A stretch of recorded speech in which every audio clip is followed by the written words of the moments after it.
playoffs?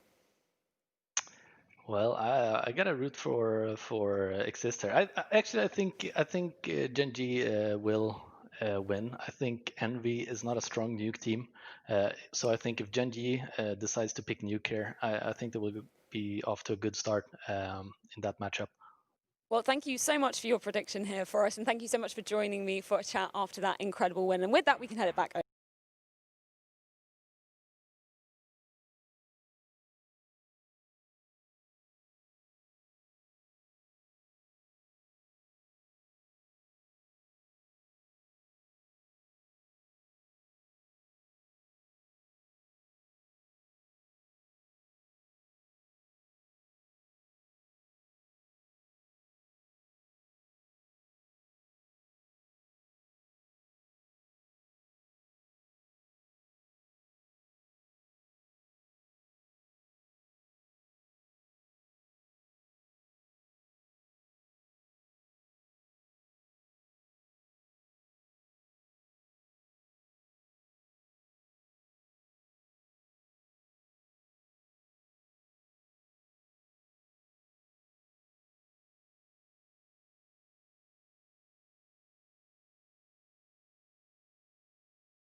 right here. So what we have so far is 2 smokes. A lot of people call these the information smokes. They're for Sandwich and E-Box, these 2 smokes just here. Now what these smokes do is they deny a lot of information for the CT side. They can't see what's going on in main, and it's going to really help Gen.G gain some ground on to that bomb site. So just clearing those out and letting this one play out. Keep an eye on your Kindar here, because this is really important as this one plays out. So your Kindar is going to get aggressive towards main, and the players in main from Gen.G are going to catch him and get a really nice entry kill. Now from here, they're going to pop out onto the A bomb site. And this is kind of what I like to call a layered exec. So if we just pause it right here as they start coming out, just there, we can see that they've smoked back green just here. The connector smoke has slightly missed, but it's not really a big deal. But you can kind of see how this is a layered execute. They had the Sandwich and E-Box smoked early, then they went into a later execute with the smokes here for back green and connector. The connector smoke did miss, but it's not really a huge deal on this round. And at this point, after they've popped out of main, they're just gaining space onto the bombs. They're getting really far up, they're pushing up, getting loads of map control. And the other thing to note here is that they're really aware that Sanji is in here in pop. Kriaz probably heard him early in pop, so they knew he was there, and they're going to really respect it as this one plays out. And at this point, they're just getting all the map control all over the bomb site and really super clean play. So what we're going to see now is exactly the same round playing out again from Gen.G, and this is in their rematch versus OG. So coming into this one, OG had already played them on train. They knew exactly what sort of rounds they wanted to be running, and they were really prepared for the way that Gen.G wanted to play. So the start of this round is exactly the same as you've already seen. We've got those Sandwich and those E-Box smokes we talked about a little bit of a while ago. So we don't need to talk through those again, but let's see how this plays out in comparison to that VP round. And the players you need to be watching here are Issa and MBK in pop and around the E-Box area. So watching this one play out, watch Issa's utility usage. So what he does first is he mollies main. Now this might look a bit kind of unusual that he's mollying at this time, but what he's doing is he knows that Gen.G love to pop onto this A-bomb site behind these Sandwich and E-Box smokes, so he's going to molly it early and deny that opportunity. And that's going to slow down Gen.G a little bit here. And watching it play out even further, and watching Issa in particular, you're going to see that as these smokes come over from the Gen.G side, Issa is going to counter smoke main, and that's what you're seeing just here. So he saw the smokes coming over, he saw these smokes that are just landing right now coming over, and he counter smokes main because he knows a delayed pop is about to come in. Clearing that, let's let it play out. See that Issa, he gets close main, so the flashes come in. He does eat this flash pretty badly, but it doesn't matter because he's close main, he can take good fights, and MBK is also going to pivot from pop into fighting towards main. MBK at this timing also, he smoked bottom pop here, so Kriaz couldn't come down and fight him. 2 players fighting main just here, all these numbers fighting main. Mantu is also coming through the back green smoke, Alexi B is going to commit for as well. And you can just see how, because OG knew that this sort of play could come in, they adapted really well. They changed their utility usage, Issa and MBK in particular, they're really ready for this sort of play. They get so many numbers out of facing main and completely shut down the round from Gen.G. So these 2 rounds were just a really good example of how Gen.G likes to play train and how potentially, because they don't have so much depth strategically, when you see them play one round like this, if you see it again, you know exactly how to play against it. So coming into the matches today, we might see this sort of dynamic playing out again for Gen.G. After the break. Gen.G versus Team Envy. You, my friend, are watching Flashpoint.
fourth place team in their group, Envy.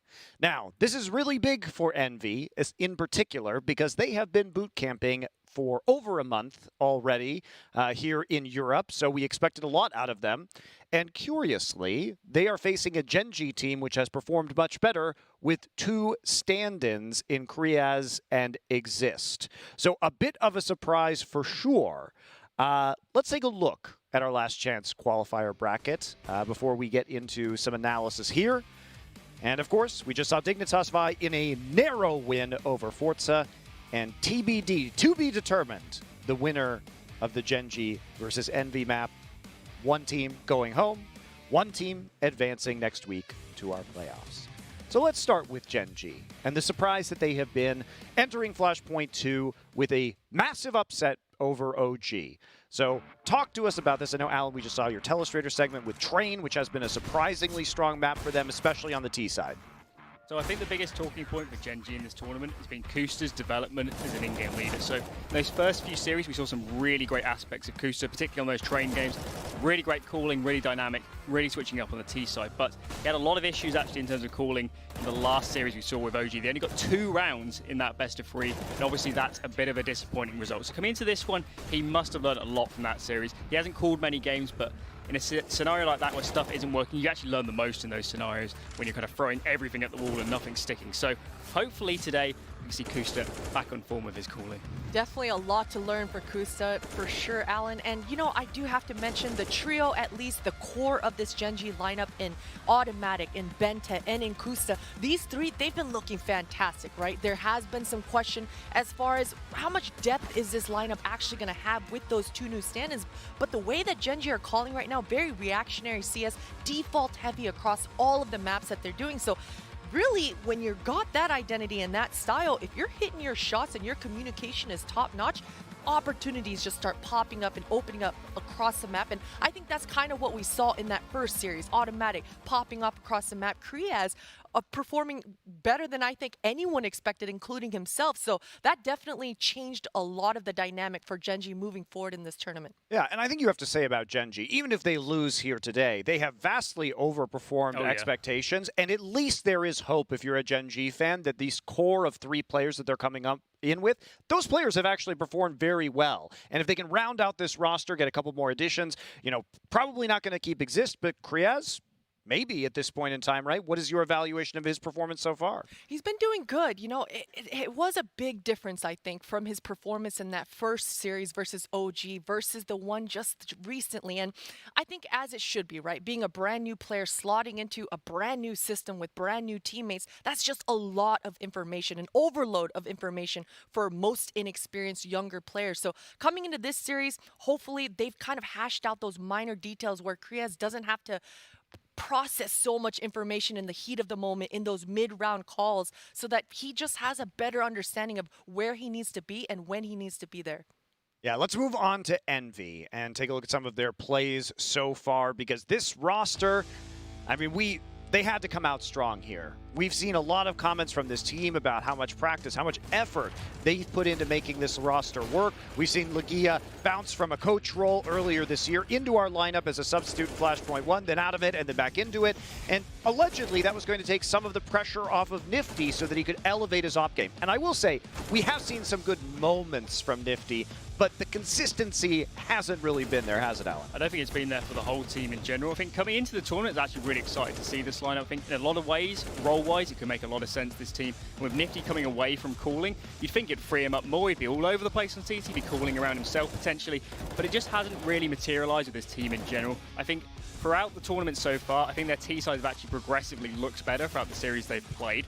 I think that with the old lineup, they've played a bit too standard, a bit too default, and with this new lineup, they're slowly getting more aggressive, more decisive, and hopefully in the series today, we can see more of that and playing aggressively and decisive on that T side. Yeah, and I do want to touch a little bit more on Nifty, because you're right, Monty, those moments, they are pretty scarce. And you know, the one caveat here, the one good thing, at least for Nifty's sake, is that he's shooting a lot of shots. He's not landing a lot of them, but the amount of shots that he's taking, surely, Monty, surely in this series, if you're shooting 10 shots per round, hey, one of them's got to land, right? But all jokes aside, that is kind of my point, is that Nifty, he's missing those easier, quote-unquote, easier shots in those when he's going for those proactive mid-round aggressive plays with that AWP. That's an expensive weapon. A lot of the resources for Envy are kind of circulating around Nifty to enable him to elevate his gameplay. So those missed shots, Envy, they can't afford Nifty to be doing that. Yeah, and somebody needs to step up and be the star player of this team. And to be fair to Envious,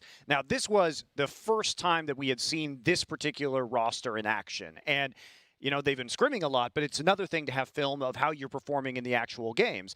And they will have had a week of no games, purely focused on researching their opponents, purely focused on fixing the mistakes in their own game that they may have made in week 1, because they qualified for this, you know, last weekend, and they haven't had a match ever since then. So some, at least, silver lining potentially to the dark cloud of Envy's original performance. They did get this next opportunity to take the win. Now let's go into pick and ban, because I'm very curious if we're going to see that train come out for Gen.G. Because for me, you know, I love the fact that they picked up the 2 wins on it, but then they got really destroyed by OG anti-stratting them, which you showed the difference between the 2 games. So does Envy let that through and think, hey, we can do what OG did, or is Gen.G, you know, now reacting to their own flaws? Yeah, I think there's a lot of things at play in this veto. When I was prepping for it, I actually found this one really hard to predict. I think for Envy, so far they've banned Vertigo and Train, and I'm expecting the Train ban from the Gen.G side. They're tending to perma overpass at the moment, and I don't think they'll move away from that.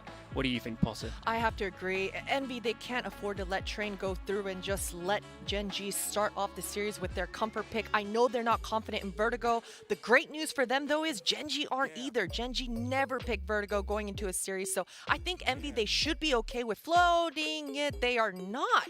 That is surprising. Very interesting. And that is disappointing, I have to say. As I mentioned, Gen.G, I don't think there's a world where they would have actually picked Vertigo coming into this series. And you mentioned it, Monty. Envy, they've been boot camping here for over a month, so it's surprising that Envy don't have the confidence to float this Vertigo. I guess from here then, Gen.G, they're going to pick that Train, and Envy, this is a big question for me. Do they lean into this Dust 2, or do they lean hard into the Nuke? Yeah, I certainly think it's between Dust 2 and Nuke. I have a suspicion it's going to be Nuke here. So we're going to see how it plays out. It is indeed Nuke, and then going into the final bans, I would expect Gen.G to take away Dust 2 here, I think. And for Envy, I'm not totally sure, because... What do you reckon, Potter? No, I have a question about Nuke first. Okay. Because so far, Envy is 0-2 on Nuke in this tournament. It's true. So what do you think is attracting them like a moth to a flame to Nuke? I don't think we've seen much of Gen.G on Nuke, and even in those games where they lost, they had a really close game against Forza, and the one against MIBR, they actually looked a lot better. Forza one was a bit all over the place, particularly on the CT side. The rotates were everywhere, but presumably between those 2 series, that potentially they prepped Nuke a lot. Coming to this one, they had some time, so maybe in practice Nuke, knowing they were going to pick into it or something like this. So I've got some hope on Nuke. I don't think it will be a horrendous pick going into this veto. Yeah, I have to agree with you, Alan. I think Nuke, Envy, they lost by quite a landslide in the first time around. But you're right, Gen.G, they have no data on this map. And we know how much these little matches, these match history, match experiences meaning for these brand new lineups. So I like the Nuke pick coming out for Envy here. Between this Dust 2 and Inferno, I'm expecting Inferno to get out of the mix here, and the 3rd map to be this Dust 2. Indeed it is. So Dust 2 was the first map that they must have picked into it actually against Forza in that first series, because they absolutely smashed them 16-2. So Yes, at least from that perspective, if it gets to that point, maybe Envy will have the edge. Yeah, both teams are 1-0 on Dust 2 for what it's worth, but yeah, I think Envy has shown their most dominant performance, and it was against Forza 16-2 on Dust 2 so far. So maybe a chance here for Envy if they go to that 3rd map. Let's go to my favorite segment, Pinnacle Leaderboard, where we see who's on top. Oh no. It's not me anymore, Semler! I've fallen so far. I was first last night. And now we're all the way down in, where are we, 6th now, just from that 2-round difference in that last series. And I'll be right up there with Semler, but it didn't pan out for me. I was wrong on my Forza prediction. Semler must have predicted Dignitas to push him up into our #1 position. From clown to king, a Semler story here in our Pinnacle predictions. We'll see if he can maintain that pole position here as we go into our last opportunity to come back. Potter, getting scared? Just getting scared down there at the bottom? I'm getting scared. I'm not going to lie. I need some mathematicians to do the maths really quick and see if there's any way that I get below Bardolph. So here. we're gonna figure it out, because let's take a look at the odds and then we'll look at the predictions. Because if you predicted the same team as Bardolph, it's actually impossible for you to fall below him. Okay, even if he put in more points? The difference is too great. Okay. Basically, right now. So it will be right now. Gen.G, of course, coming in as the higher seed with the 1.6 to 2.37. So the favorites will be Gen.G.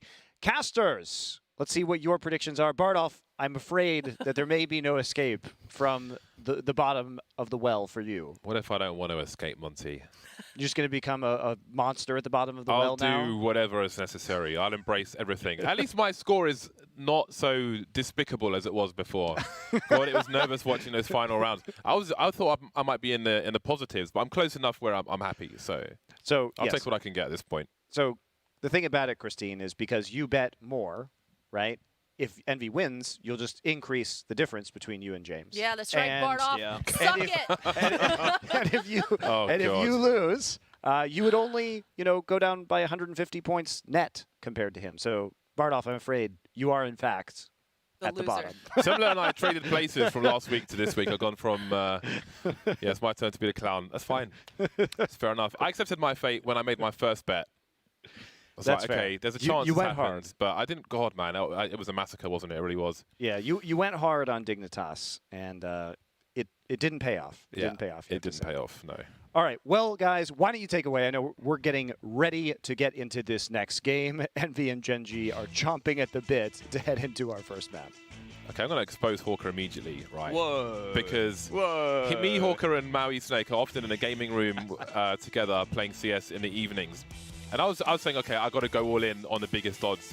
I have no other choice. So he basically counter-bet to make sure he couldn't go down too far by I having would similar never do bets to that, me. James. I just had full faith in Dig, full faith in Envy. I just knew. Don't believe this baby face. He's a traitor underneath it all. We move into our first map. Gen.G will be on the T side of train. No P250s on deck. Makes me a sad panda. But we'll see if they're looking for close range, maybe on the B bomb site. Envy will be heading towards... Well, never mind. In fact, it is a false start, if you will. Someone's gone a little too early. The klaxon hadn't been sounded just yet. But indeed, I think like when I see a buy like this, all Glocks and a few grenades, I would expect them to make a play towards the B bomb site. But then still, when you want to make your way to the other side of it, P250, I just love the P250. Everyone knows great. this though. It's I talk great. about it a lot.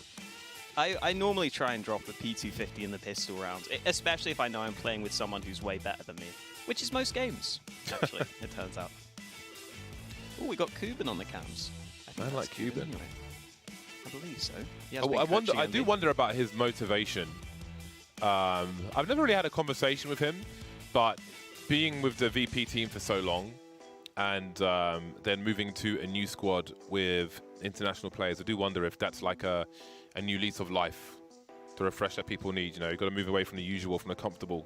I think it must be nice giving Mihu another chance as well to really show what he can do. Because I think on that old VP lineup, they brought Mihu in and they could never really get him to, get the positions he wanted, it felt like. But I think it would be great seeing Mihu because I think he's got the talent. Everyone seems to be aware of that.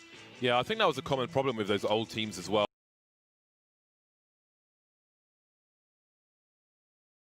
You replace one player most of the time at once, and it's like, take this person's roles, we will change nothing, and it's not really... I think people have learned the hard way what has to change to continue to have success in that respect. But Mihu, he's always somebody I point out on the CT side to look at demos of. He creates space with grenades pretty well, with smokes and such. Maybe Train's not the easiest map to show that example. Mirage, if he's playing short, is normally the easiest way to give evidence of that. But anyway, it looks like the pistol round is live on the second attempt. Again, Bent at the grenade man. Kevlar for the rest.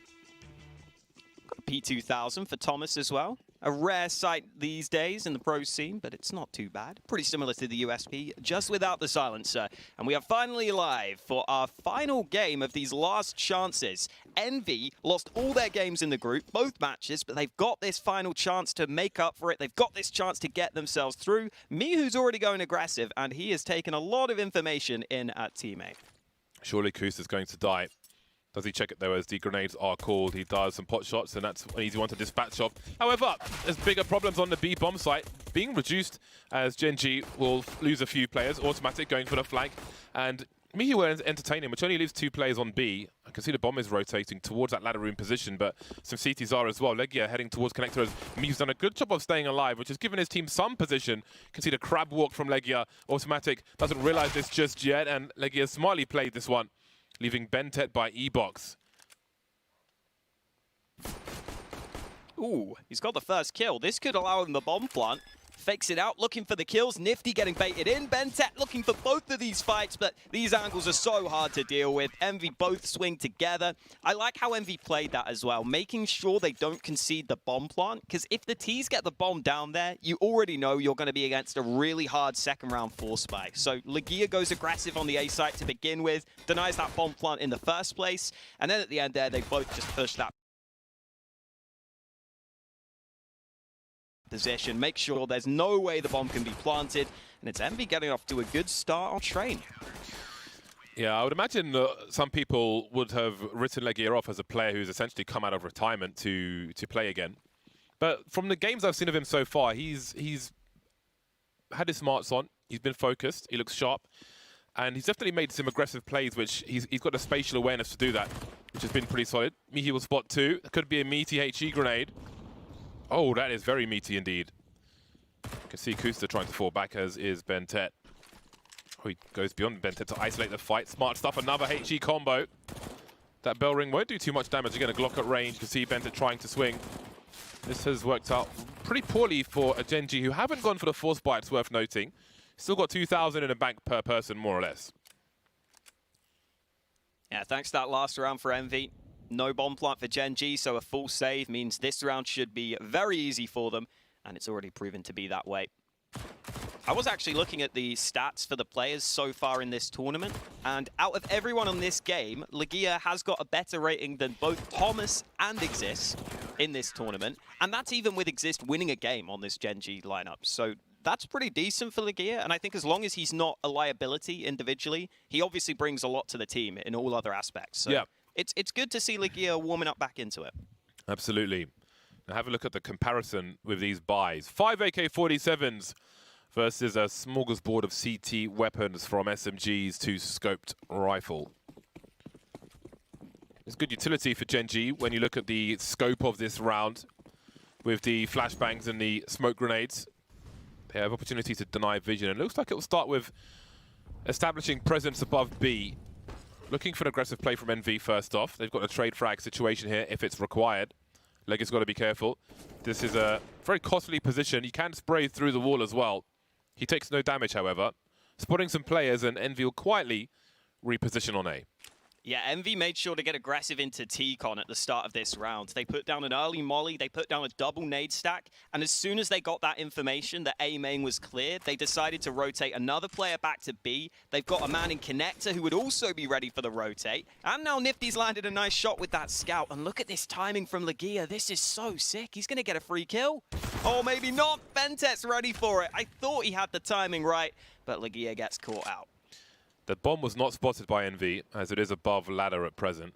52 seconds, and with a player lost, looking to get aggressive now. It's a great angle for Exist, really disadvantageous for Mihu to push that way. You can see his legs before Mihu sees anything. And then there were 3.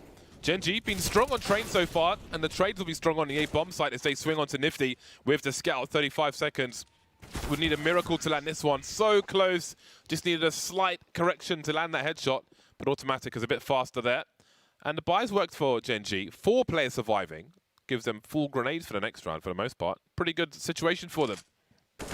I like how Gen.G approached this round as well. You know that Envy are going to have some weaker weapons in there, so it's fairly likely there's going to be some CT aggression. And even though Gen.G have shown they're very willing to go for early plays and early smokes into that A site, they don't go for it in this round because they know Envy are fairly likely to push. So you don't want to lose map control. You don't want Envy to just get all that information instantly. And you see it working out for Gen.G as they spot a couple of early pushes. They get some free frags to start the round, and that makes it so easy for them to close it out. And now Envy have almost nothing in this round. So Gen.G, even though they lost the pistol, should be in great shape to just bounce right back. Clean-up patrol. So far, so good. Thomas running for his life. No life left to run for. Mihi rounded back. Legia gardening on B. Did you say gardening? Gardening, yeah. Oh. Yeah. Just, Are there any flowers on the B side? taking some leisurely activities. Sure. Well, he could be pulling some growth from between the bricks or something. That's true. Right. Weeds love growing there. Kind of reverse gardening, perhaps. There we go. A clean round from Gen.G, almost always was going to be. And what's great for them is that gives them a full buy to keep up the pressure on Envy, should they lose a war of attrition in round number 5. Very key round for Envy to win here.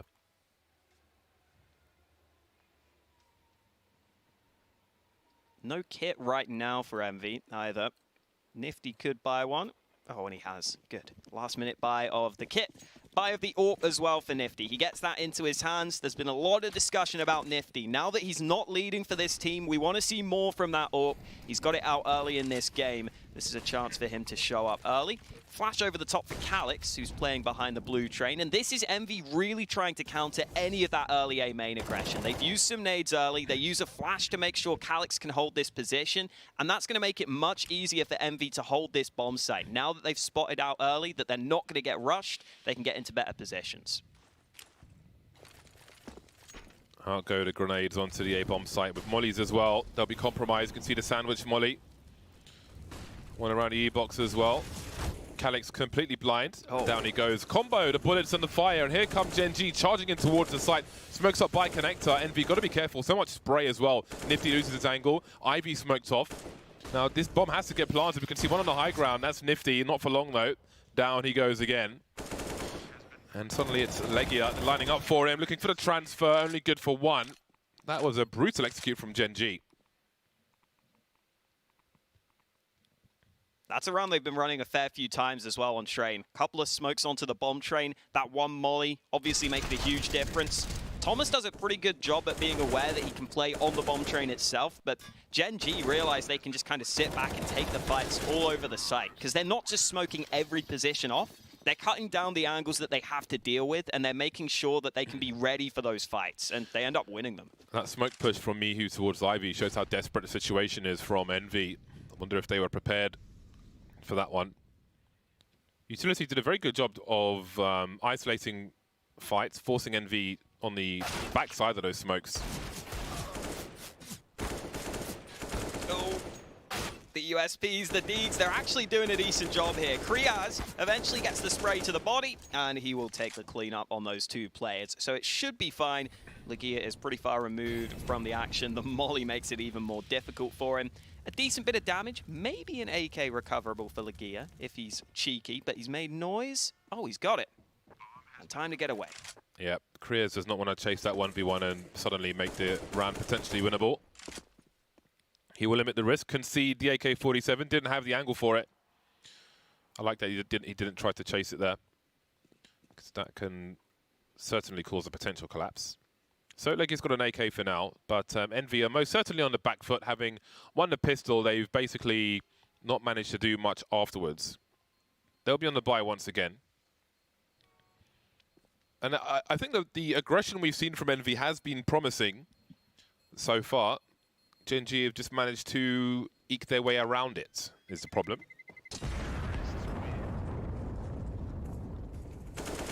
Ooh, Legia with a kill at the end there. Lots of money for Gen.G. That's why they're so willing to run at Legia at the end of the round. But that will allow a really good buy in this round for Envy. I wouldn't have minded Legia even thinking about dropping the AWP for his teammate, but they've got the double AWP set up out. Mihu without the nades right now. Maybe this is what Envy have been waiting for. You can see the odds on train. Not great for Envy. The Des was pointing out maybe they should ban this map because Gen.G have looked so good on it. But Envy are showing some signs of having things ready, having things prepared for this map. We've got to see more of that aggression, though. Ooh, ouch. Double AWPs, Mihi on a second one. Watching Ivy at present. You can see presence in Ivy from that grenade, which was deliberate by Exist. He's thrown a grenade Ivy and walked away. And in fact, it seems that Nifty has come to join Mihu. So two snipers looking for a potential double peek of Ivy, which puts them further away from the B-bomb site where Legia is currently alone. And if you could get a scope in early, that would really help. We have a rotation coming in from Nifty now. Preemptive incendiary from Legia will buy time for that rotation. It's pretty important. Exist still outside main. You can see him looking to line up a smoke, maybe to draw players towards the A-bomb site.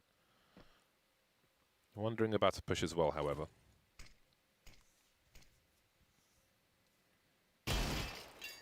Couple more smokes being lined up by Gen.G. They put that lurk smoke down at upper B as well to give Envy some questions to think about as this round progresses. Smoke's landing towards the A site as well, but Envy haven't budged. They've still got 2 CTs waiting on the B site, Nifty being one of them with that AWP. These nades are coming in though, and Legia's got to be careful. Good kill, makes it a second. The AK anchoring the bomb site, and now it's a man advantage, turned even further by Nifty. Legia had no right to get that second kill. Exist from out of nowhere. Well, they know there's only one player on the side. You can see them charging, trying to overwhelm Bentet. Has he been seen around that smoke grenade? Has now Exist with the taps, 1 versus 2. Won't be able to get through the choke point. Envy will get their 3rd round on the board, an expensive round, but they can pick up the 2nd sniper if they want it. You can see Calyx probably looking for it. A successful retake.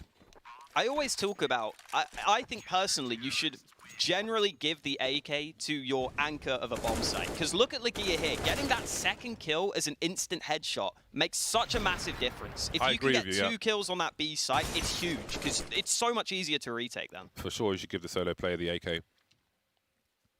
They need the edge. A timeout from Envy. Full buy comes straight out from Gen.G. Automatic currently 7 for 4, leading the scoreboard on the T side and the CT side. And we've seen some trains recently, and we have seen some underperformances from the snipers. I mean, the rounds have been difficult from the CT perspective. Let's not forget that execute on the A bomb site, smokes up and flames and flashbangs. Difficult for Nifty to get to work. Currently 2 for 4. With one of the 2 AWPs again, we'll need to see some aggression, some successful aggression from him. Again, we've seen takes of main and such from Envy, but we need more frag impact from the sniper rifles. Yeah, Nifty got at least that good kill there on the B site in that round. He was in the right place, which is a good sign. Maybe it's me who's turn to get involved with that secondary AWP in this one, though. We haven't seen too much fast aggression from Gen.G. In this round, this is where they throw those 2 smokes out. This is something that was pointed out by Alan in the pregame as something Gen.G love to do to try and get some early pressure onto this A site. You can already see that Envy have pushed past one of those smokes, though. Calyx is in that position behind Olof, so he's covering that off, and Calyx is actually getting aggressive to fully clear that out and make sure Gen.G can't get out through A main. So again, good solid work by Envy to stop that early aggression from happening.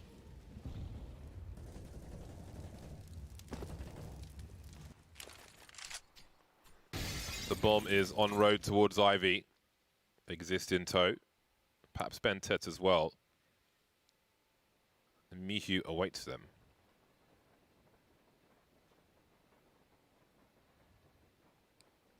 Will it be an elevated swing? Perhaps a double peek, maybe even a triple. Oh, God. Oh, he's really playing with his food there. Exposed himself to 2 different places at the same time. And Gen.G will act on that immediately. I don't even know if he saw the bomb there based on what happened, or if he knows how many players are pushing this position.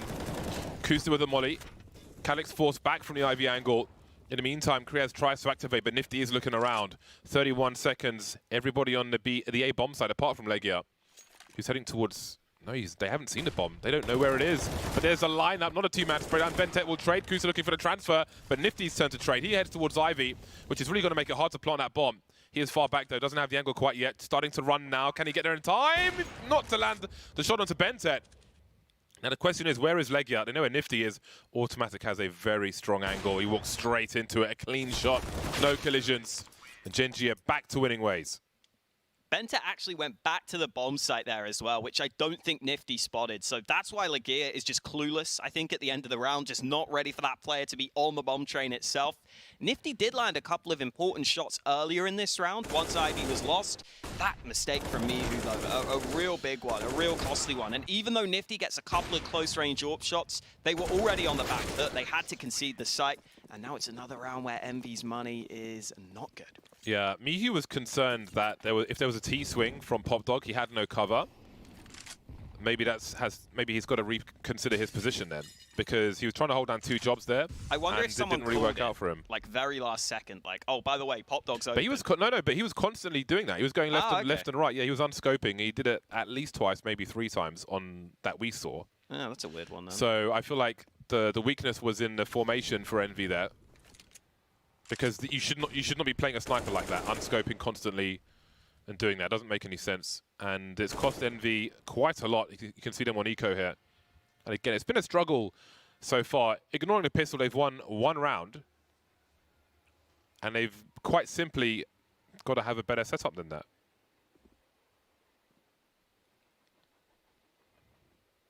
Definitely concerning. The buy in this round, obviously concerning for them as well. Thomas playing close with the CZ. Will maybe get a chance to do something. Gen.G are making sure they're spread across the map, though.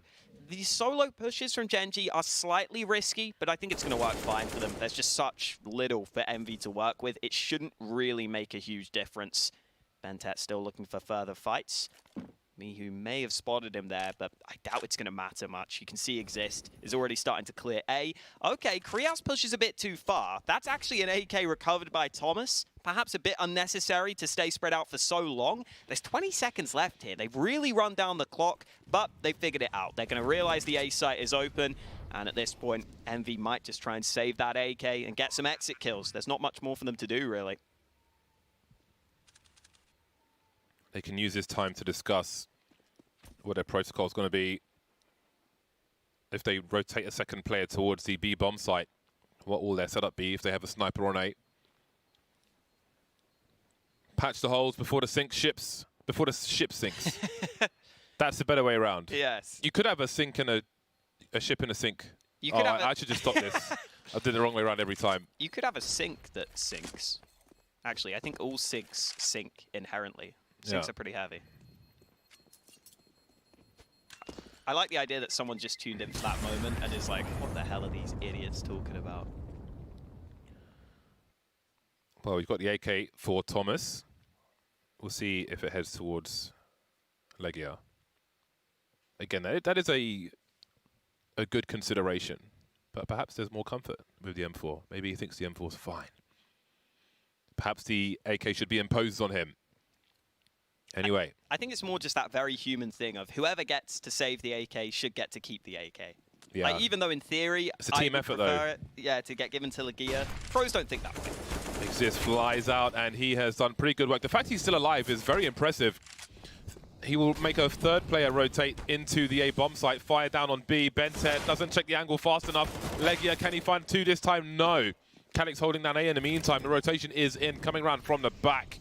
And you can see Gen.G pushing, taking those aggressive angles. Really important to try and hold the bomb site. Switch up the pace in this round, and Kusta gets the timing right. He is traded, though. Both Gen.G players low, and Kusta's going aggressive. Calyx is ready for it, and now Automatic has to clutch with the AWP. 2 different angles to deal with. He can try and buy some time, and he can get the first kill. Calyx up close. It's Automatic who almost gets the no-scope, but Calyx comes strong with the quad kill. I think that no-scope was pretty close, though, James. Yeah, it was, but not close enough, unfortunately, for Gen.G.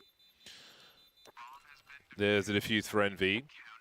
But again, just one person has survived, and Gen.G have got pressure money. The full buy is coming again. We may see some issues from the buy of Envy, which may make it more difficult to hold. Mihu and Legia are going to have the French guns out. So you're telling me Legia's got to use the FAMAS on the B bomb site? I would expect some aggression here from Envy, just to make up for the weaker guns. Flashbang deployed at spawn to get a better selection of weapons. Got a quick play. Legia very close towards B. Put a smoke up. You can see on a radar. You can lurk behind that smoke as well and look over it from a CT point of view, but there's a lot of junk being thrown. Is anybody ready for Krios, though? Kusta realizing that maybe a play is being made towards main, comes in for a crossfire of his teammate. And again, we've got 3 players up Ivy.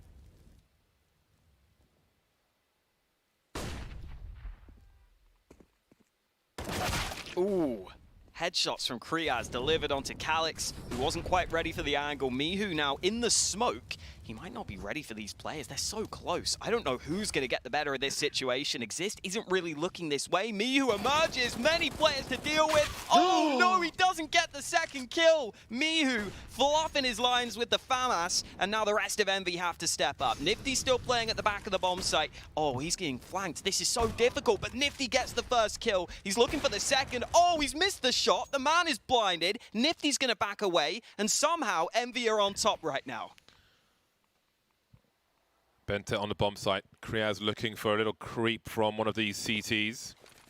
That's going to be a nice HE interconnector. Oh, he's been denied by the scaffolding pole. That should have been more damage. Very unfortunate. Bente with all of 11 HP. Smoke up from the CTs to create some space. They're running distraction in the meantime. Thomas has rotated from ladder towards A main.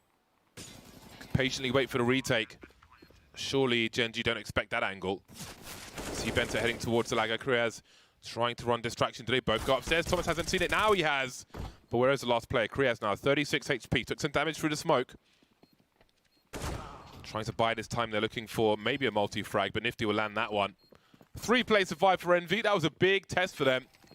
They have decimated the money of Gen.G somewhat. They will get the bomb plant bonus, but Envy can look to try and stabilize now as we head towards the end of the first half. Thank goodness we're not getting the spray from Mihu again. Nifty's been doing, I think, a decent enough job considering some of these hard spots he's getting put in. It feels like he's almost always AWPing in these close fights because of just how the rounds are playing out. He's not quite picking the right spots at the start of the round to be able to get those long-range AWP kills. So it's always going to be difficult to consistently hit those close-range shots, but he seems to be doing enough just to get some kills and to survive, which is the most important thing.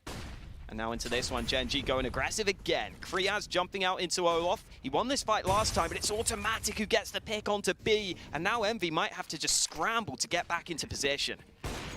Automatic saw a shadow, but can't find any flesh. Nifty, as he falls forward. No, the molly's gone too far. See some silhouettes. There goes one. Does he hop up again? Bentek closing the distance now.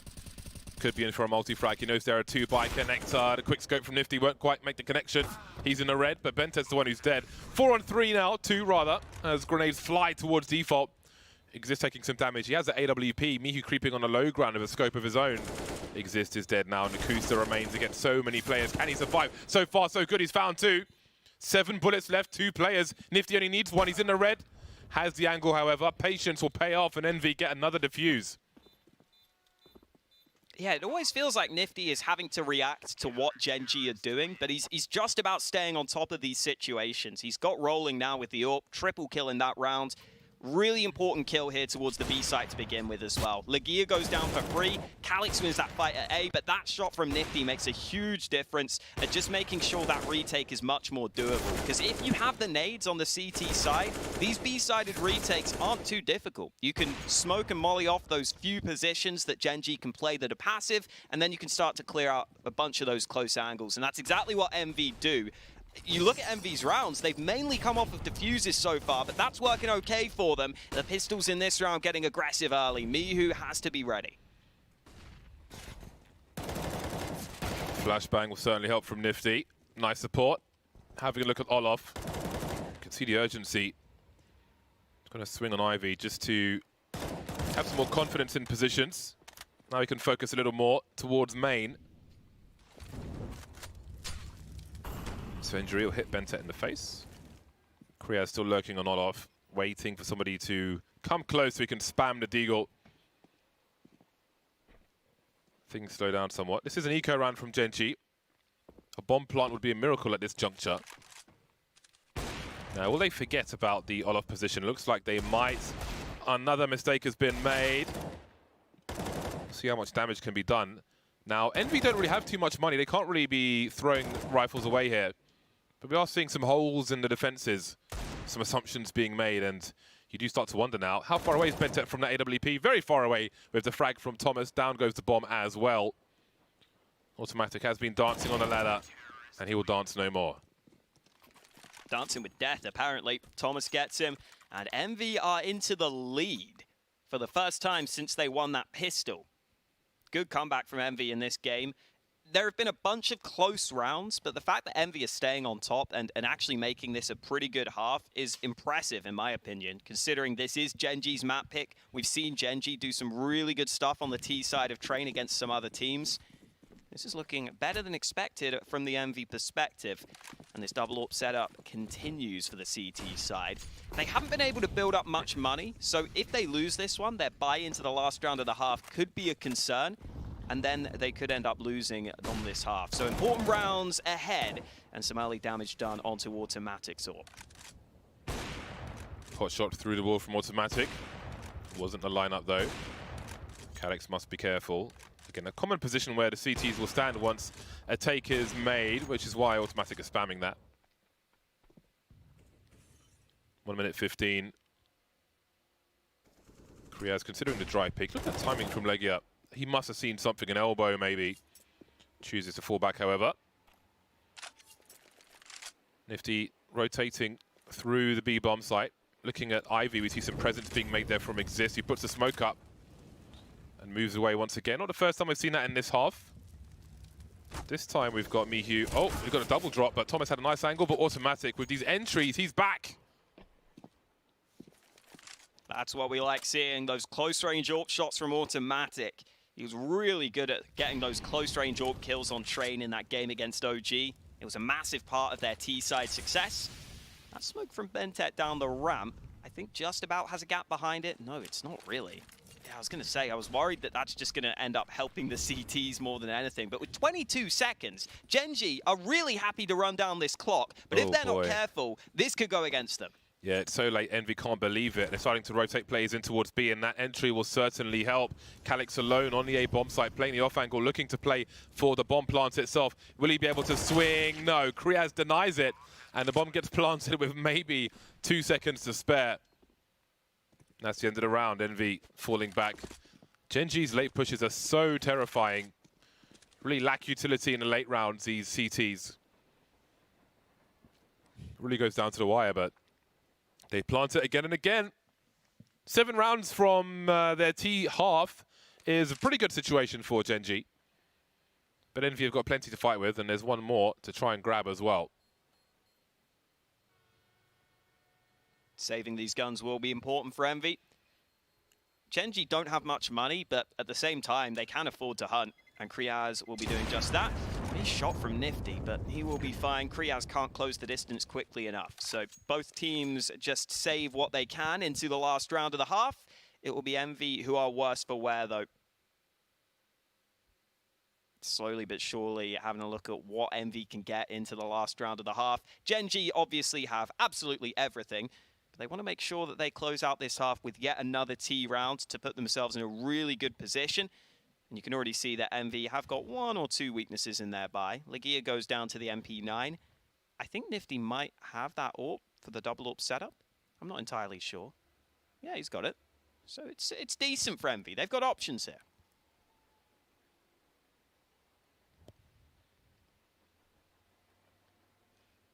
I bet Legia gets pot flashed. Oh, wait. I was going to say into main. Surely he's not playing B alone with the MP9. There must be some kind of plan. There must be a plan. A plan of aggression, a plan of the W key. And utility. Let us see. Second AWP will certainly help. Okay, so 2 towards B bomb site. Thomas will be upstairs while Legia is down. Again, those early mollies into Pop Dog. Seeing more brazen plays on the ladder.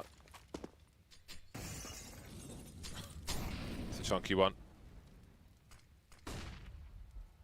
So Legia is falling back a bit on B. Thomas still upstairs. Envy trying some area control on the A bomb site. However, Gen.G are charging. Kusta in first. Lead by example, of course. Nifty in sandwich with the AWP. Spots a shadow up top. Can't get the flick though. Awkward for him. Dancing around the ladder. Can't get the flick on Bentet, who now takes the held position. Mihu smokes off an Ivy with the AWP. He has to hold on to this position. Oh, the rotate's been cut off though. Legia got onto the bomb site, but Kriaz wins that battle.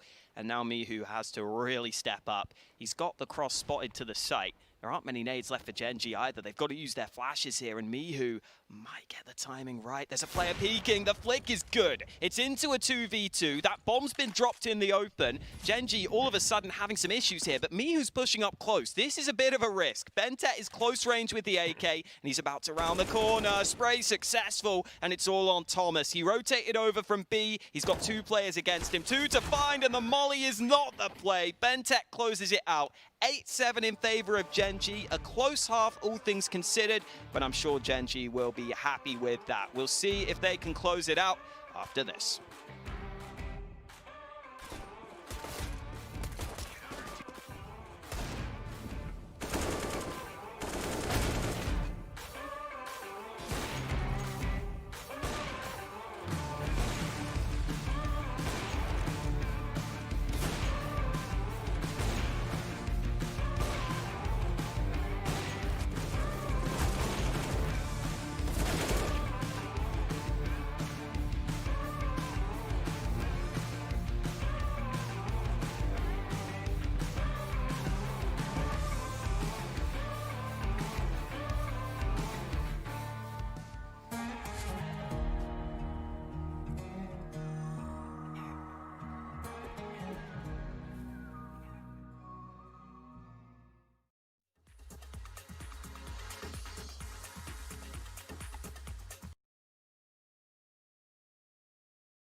Gen.G moves to the CT side of Train with 8 rounds on the board, 8 hard fought for rounds. It's a pretty good going for them. The score is more or less tied at half time. And for Envy, there's a world of opportunity for them as well. They are the aggressors now. Nifty and Legia will have grenades. No P250s for the squad. We'll see what they can do. Gen.G have got 3 nades of their own, 3 HE grenades. If those are put in the right spot, then maybe we could get something spicy here. Especially against those players without Kevlar. That would just shred them. I am interested as to where those nades are going to go for Gen.G. Are they going to try and deny the plant with those nades? Are they going to try and use the nades early on the push? There are all sorts of questions that will be answered momentarily. Envy right now just taking their time across the map. Mihu currently has the bomb over at Ivy, so that suggests to me that we're going to have a slower start to this round. Envy at least making sure they don't lose any map control, but now they're going to start to group back up, and we'll keep our eye on where those nades are going. Like you're trying to bait a response. And there is the response from Kriaz.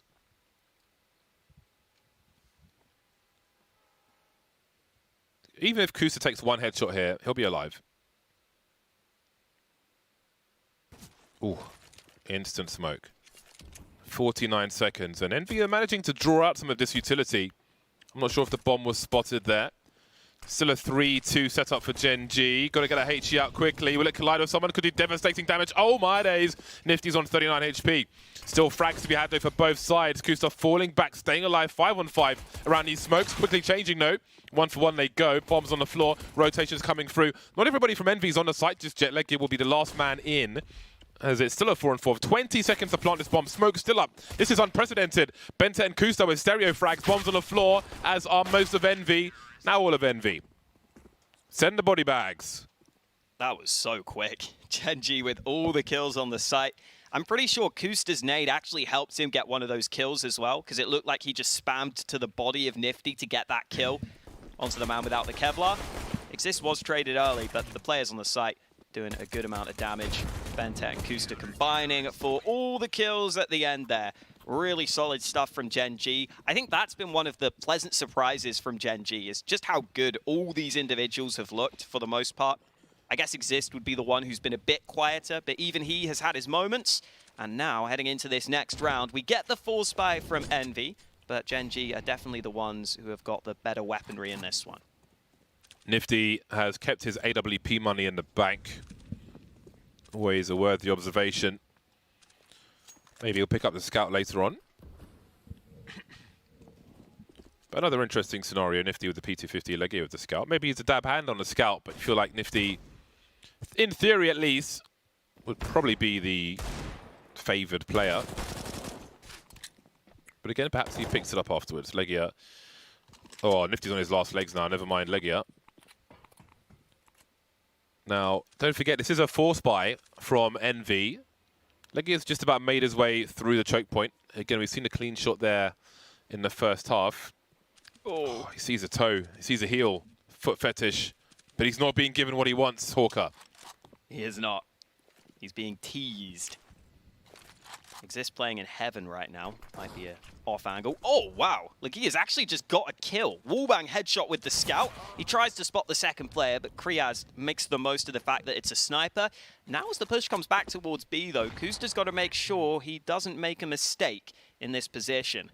Couple of smokes out for Envy as well to try and cross to the site safely. Kusta's vision will be obscured early. He's got to be aware of upper as well. The bomb plant's looking fairly likely here unless Kusta can make a proactive play right now, and that's not going to happen. Bomb will be planted. I don't know how many kills will be found though. Kusta with a nice cleanup. But the bomb plant is pretty decent for Envy. They'll take that extra cash, and that might make sure Nifty can get that AWP a bit more comfortably. Or it might just get him the AWP outright. He wouldn't have got it otherwise. Oh, the rest of the team just don't have money, though. Well, yeah, this is an eco round regardless. Yeah. It's the next round that the buy will come, but perhaps an extra Desert Eagle or something will be pulled out. It was an impressive bomb plan for Envy, but maybe they wanted more kills with the force buy consideration there. A fair amount spent. Thomas has gone for the Kevlar and the Tech 9, which means he can take a running fight at least, so that could be interesting. Flash is on Mihu and Legia, so there may be a chance for Envy to take some position here. I'm curious to see what they try to achieve. You can see aggression from Gen.G. A lot of junk being thrown towards main. CT's in sandwich. Here comes the swing. Nobody home for the time being. Nifty will hear these footsteps, however. So whatever they had planned, Envy, they will have to wait.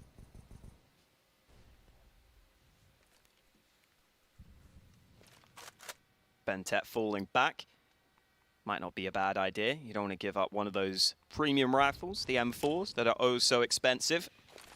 Flash being lined up by Kusta to get some more control. I don't know if that flashbang actually went far enough. It's not going to make a difference either way because Pop Dog was clear. Oh, it's so hard to see Envy getting a bomb plant in this round. Even though there are only 3 players on the A site, they just don't have many nades. So unless they land some good shots to begin with, they won't be getting the bomb down. Bentet already spraying. That's a good shot from Thomas. That could open things up. Kusta having a look from above. He's got a headshot of his own. The FAMAS gets a second kill, but his teammate's been taken down. Thankfully, it's all good for Kusta. He gets another 3K with the FAMAS, and this time Gen.G don't even allow the bomb to be planted. Well, now it's time for the big guns. Insta-buy of the AWP from Nifty.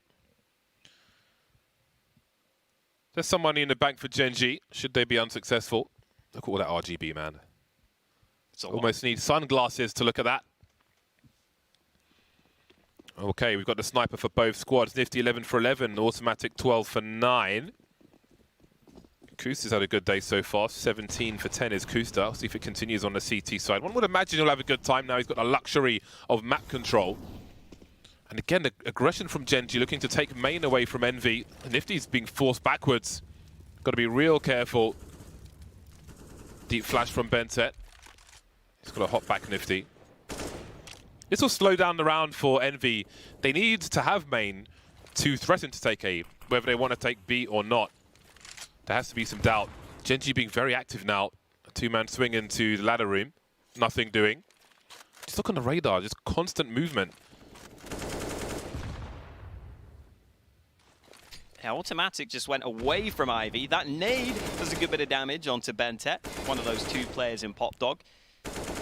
The way that Gen.G are playing this, they are leaving Ivy fairly open, and now Kusta's moving as well to try and help Automatic so that he can see over the top of any potential smoke. Gen.G have been shifting around their setup constantly in this round, but as the time runs down, it looks like the B site could be the final destination for Envy in this one. Kriaz currently the sole player on that site. If Bentet goes up the ladder, he could be screwed here, and he might try and do it. Oh, Bentet, the timing is just right for him. They might not expect this flank. Oh, this timing is absolutely catastrophic. He's got to get 3 at least. Oh, Miku just comes out of nowhere. Style points. Taking one for the team. And the run is going to be a difficult one. 16 seconds, another flank on the way. They will never expect this. Down goes Thomas. He sees the legs of Nifty as well. Trying to get a bomb plant to secure them something at least. Worst case scenario at this point. Nifty with 4 HP in a 1v3. Automatic surely has the angle on him. Kusta creeping as well. Can he avoid a 1 versus 2? There we go. Down goes Kusta. Still has a smoke to play with. Can he see Automatic? Not quite. So close. And there's Exist to finish off the job. My God, that flank timing was despicable. A few seconds sooner, and he just gets spotted, he dies, and the round is completely different. Bentet instead gets gifted those 2 first kills, and then having a second player on the flank as well just adds insult to injury. We flanked you once, we'll flank you twice. Exist closing out the round with a P250. Still money in the bank for Envy, though. They got that bomb down. They continue to get the AWP out for Nifty as well. He is missing a helmet, so those M4s will be able to one-shot him. Always worth keeping an eye on. 12-7 lead for Gen.G, though, and as long as they can win this round, they're in really solid shape. Calyx getting an early kill, though. Bentet blind on the site, has to duck back into cover. Envy have got a lot of ground towards A. A lot of fire on the floor as well, which compromises positions. Kusta and Bentet, though, activated. Bentet trying to hide in plain sight. Kusta at old bomb. Automatic rotating the second AWP. Potential flank from ladder room as well. Down goes Kusta by Ivy. And again, Ivy, such an important position to control, to plant the bomb, but Automatic is crab walking. He is on the way. Kriaz waiting for the right time. He's heard the footsteps, but Thomas is looking for him. Little bait there from Thomas, essentially. Great awareness from him. Bentet still up top. Catches Miyu, somehow gets the 1v1. Still alive, falls off the top, 31 HP. Here's Automatic now. Bentet still alive. How is he still alive? Honestly, 4 kills for him. Absolutely outrageous. Must have lost track on him. He was upstairs for ages. He was in the attic. That's ridiculous that he gets away with that. Bentet has those rounds, though, sometimes where it looks like he should have no chance to do anything and he ends up getting a quad kill. Back in the Tyloo days, he was doing that all the time. They knew he was in heaven as well. You saw the molly it. He put down that defensive smoke in the first place. Oh, under the train as well for that one. Oh, he gets them both under the train. Spraying to the legs. Lovely work from Bentet there. Puts him top of the charts. 21 kills for him. And Look now at those Envy odds. are struggling. Those odds, my God. There's still time to turn things around. Those odds are absolutely crazy. Well, 2 AWPs continue. Area control towards Ivy. In return from Kusta, he can throw that over the box. An important volley to throw. Oh, there's a player behind him. Indeed, there is in the sandwich position. He's got to go for the multi-frag here. He's looking for a second kill. Got to be careful from Old Bomb. Backing off now. Is he going B or He's Ivy? going Ivy. He's got to go Ivy, God. surely. Got to get the Ivy position. Hello. Oh, the blade. Down he goes. Could have waited for his teammates to be a bit closer up Ivy, but never mind. They will emerge now. 3 players exist by sandwich, looking to push towards main. This one's going to get crazy. Thomas doing a bit of damage. Mihu's finally been taken out on that flank, but the A site is wide open. Exist, turn around, turn around. Oh, he's not. Calyx gets him, and Envy surely have this round. Just a moment of individual magic from Mihu to teleport behind them. And Kriaz an automatic. Well, they're having a look. But I think the save is the more likely call here. Remember, the Gen.G money isn't great. So I think Kriaz has just got to try and get out of there. He should be okay to do so. Oh, it's close. Nifty's going to run at him. It's actually a free kill for Kriaz. And now he will go over to Ivy.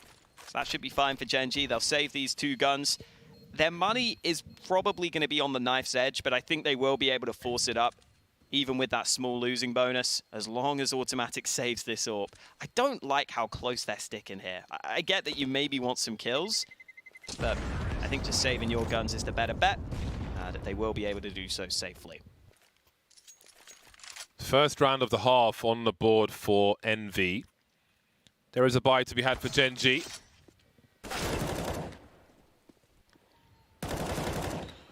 It's losing track of players. If that utility thrown up towards Ivy early from main, you've got to know that there's a chance you could have a play through the smoke. Maybe a loss of focus there for a time. But the buy is pretty good for Gen.G in round number 22. The 2 orbs will continue. Exist trying to play close now, throwing some junk in towards the ladder position. And Bentet will do the same towards main, it seems. And again, Gen.G being very proactive early on. Legia trying to hold on to that ladder area, but as for main, here comes the cavalry once more. Nifty with some sound cues. That smoke is awkward for both. There's a pop flash from Calyx, but it's a big smoke to creep around for Nifty. Gen.G falling back now. I say falling back, they're going towards the ladder room. 2 kills, just like that. Automatic gets 1. Exist gets the player who was pushed into Pop Dog. And now Envy just need to land some shots to get back into this round, it feels. They've got some nades, so maybe that could help them win some of these fights. But you can already see Gen.G just resetting, realizing they can play super safe in this round. Even if they just play back on A and B and allow the bomb to go down, they should get chances to get kills and remain in control of this round. And Kusta on the secondary AWP. Almost had the timing right there. The Molotov will force him away from his position. 43 seconds remaining, and Envy still trying to work out through A main. They are taking their sweet, sweet time, though, and the bomb is going back briefly. Thomas just lining up as smoke.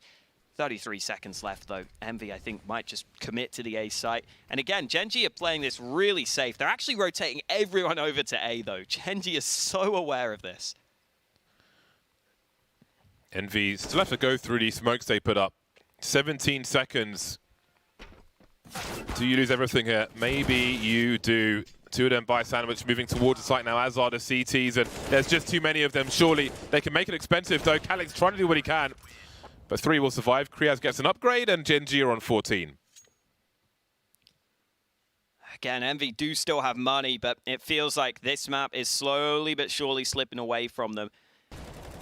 And whenever you see a train picked against a team, and you assume that Envy haven't had too much time to get their train together, it's always the T side you're scared of.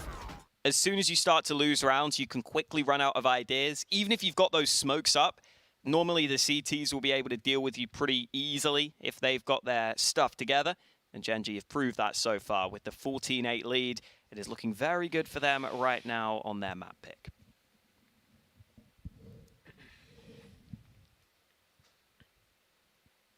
Well, Envy have got to figure it out now. Nifty's spawn is the worst one possible, so there won't be any fast play towards A with the AWP. Trying to catch a guy towards ladder or something. Not happening. I hate that spawn.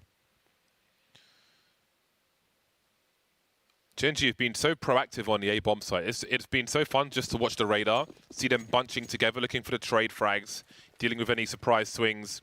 Approaching main, dealing with ladder, getting the Molotovs in there and such. It's been very cool. Automatic, having a look-see. How painful will this be? Grenade support from the rifler.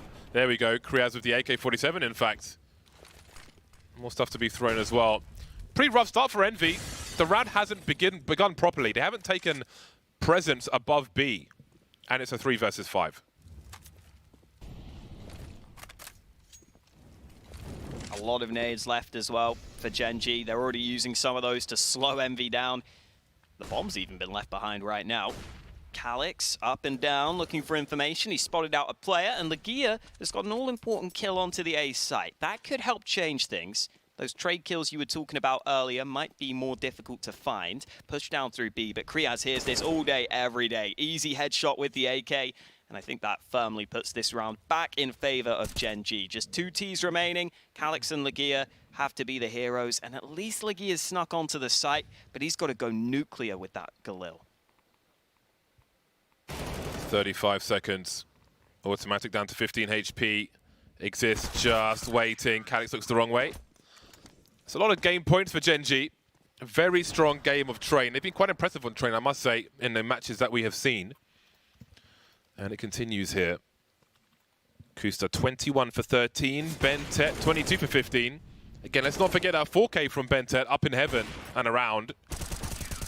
That really was crazy. And who remembers when there was a ladder on the other side?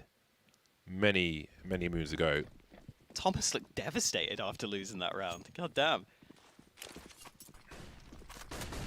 Bentet making his way towards the ladder very quickly indeed. Again, that's something you can try to deal with if you have that fast spawn towards T-connector with an AWP or even a rifle. But not today. Oh God, did he even mean to do that? I'm not sure. I don't know. Looks like he fell down. Well, Bentet won't care either way. Man advantage found for Gen.G. 4 more needed to take Train. And you can see why our analysts thought this is a map that maybe Envy should ban in this one. Gen.G have looked so good on it. Calix at least getting a kill in reply. This push coming into the B site. They go before the smoke, but Automatic can't land the shot either way. Kriaz still playing on the site itself, though the counter nades, the counter aggression should secure the round. Mihu in the back lines has got to make a big difference here. He's thinking about going aggressive. Thomas has got the bomb. He can get that planted, but Mihu still wants to make the play, and it's not going to pay off for him. Automatic is ready, and Thomas has to do it all. 1 versus 3. They're all bunched up together, looking for trade fraggers elsewhere, but again, they were together. Didn't expect it. Too much for Gen.G, too much from Gen.G rather, as they move to 16 rounds to the 8 of Envy. A strong performance on Train, an expected performance, I think it's fair to say. Maybe from us and the desk as well. Gen.G take the first of our series. Nuke and Dust 2 to come, but Train was a landslide for the folks at Gen.G. Thoughts to the desk after the break.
questions because OG did lay out a little bit potentially of a blueprint to beat Gen.G, but Gen.G's T side continues to be strong. Do you think Envy used any of the tricks that they might have learned from OG, Alan? I do think they did. I actually think, seeing how this game played out in the first half, I say there's 100% chance actually they watched that OG game and they tried to implement some of the things.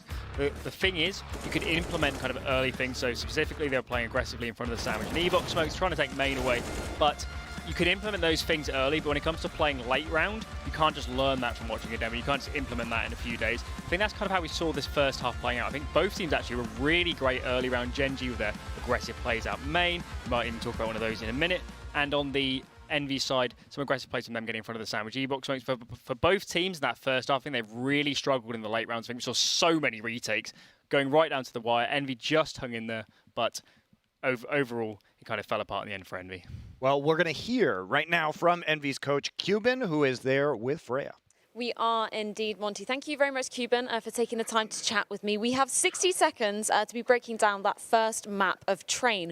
And I want to start off by talking about that. We were a little bit surprised that we saw you guys leaving that in the rotation. We have seen you banning it out here at Flashpoint 2 already. And of course, Gen.G have been looking really dominant on it. So did you have a particular game plan? And if so, what went wrong for you guys there? Actually, the Train was the map we played the least recently. I mean, it was the last map we've been preparing in the map pool. We have felt confident, of course, like coming from the prep we played. We knew that we are able to play this map good. I think we just, in the beginning of the game, we just lacked of some composure, maybe some stress situation in the guys like playing close pop and mid. They didn't stick to the plan we had, and they, of course, caught us off guard in this first round. I, of course, want to ask about Legia as well. When I was chatting to Nifty the other day, he was saying that Legia is taking on the sort of primary caller role. Is that still the case in the team? Yeah, he's still calling for some time. But it's not the case. Like, we've played bad as a team. It's not like caller forward or someone. Yeah, I think we just lacked of confidence because of the amount of the Train games we had. I'm sure that coming into Nuke will be more confident with the play. We've changed. We've upgraded our terrorist side, of course, after recent games against IBR. And yeah, I think we're gonna win the second map, of course. Well, thank you so much, Cuban. Of course, we will be seeing it going to Nuke. But before that, we've got to head it back over to the desk. Thank you, Freya. Well, let's take a look at how Gen.G managed to topple Envy on that map. Potter, I know you've got a very interesting Gen.G round where they did something a little bit different, changed their pace up as they were heading into another round on the T side. This is round 10.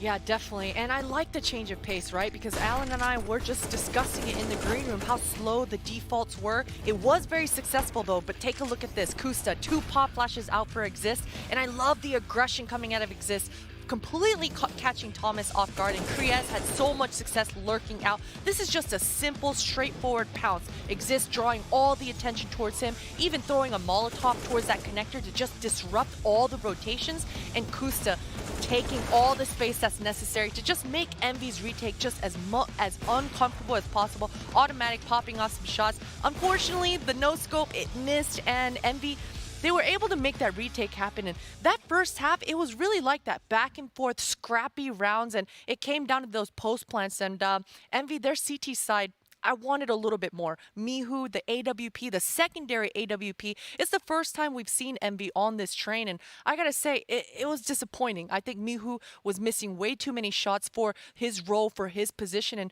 we talk about the impact that Mihu actually provides for this Envy side, and with the ability that he has, or what he showcased, maybe during practices, it went a lot better, but for this Train, it was just not enough. Who would you rather have on the second op instead of Mihu? Maybe they can't even afford to have a secondary op. Sure. I mean, I'm not sure. Nifty right now, he's missing. Mihu, he's missing. It's very wonky. It's weird. And even this interview with Cuban afterwards, that's left me even more confused and puzzled. He said that Train is a map that they haven't really touched on that much. They practice it last, but then they choose to let it go through. Mihu looking all sorts of out of whack. The good news is Legia looks like a boss, the coach, towards that inner, man. You know, every time Gen.G was testing him, he was good for 2, and that's really all you can ask out of your inner players. So moving on to this Nuke, Legia once once again has a lot of pressure on his shoulders, defending that upper bomb site. We even saw him getting Molotoved out, losing 100 HP the last time around on Nuke. This time, I mean, we also saw him get a scout ace on Nuke we did. as well. We did. So, which was Michael Yumi, our stats guy, said it was his first ace since 2017. So at least he's showing up on an individual level here, you have to say.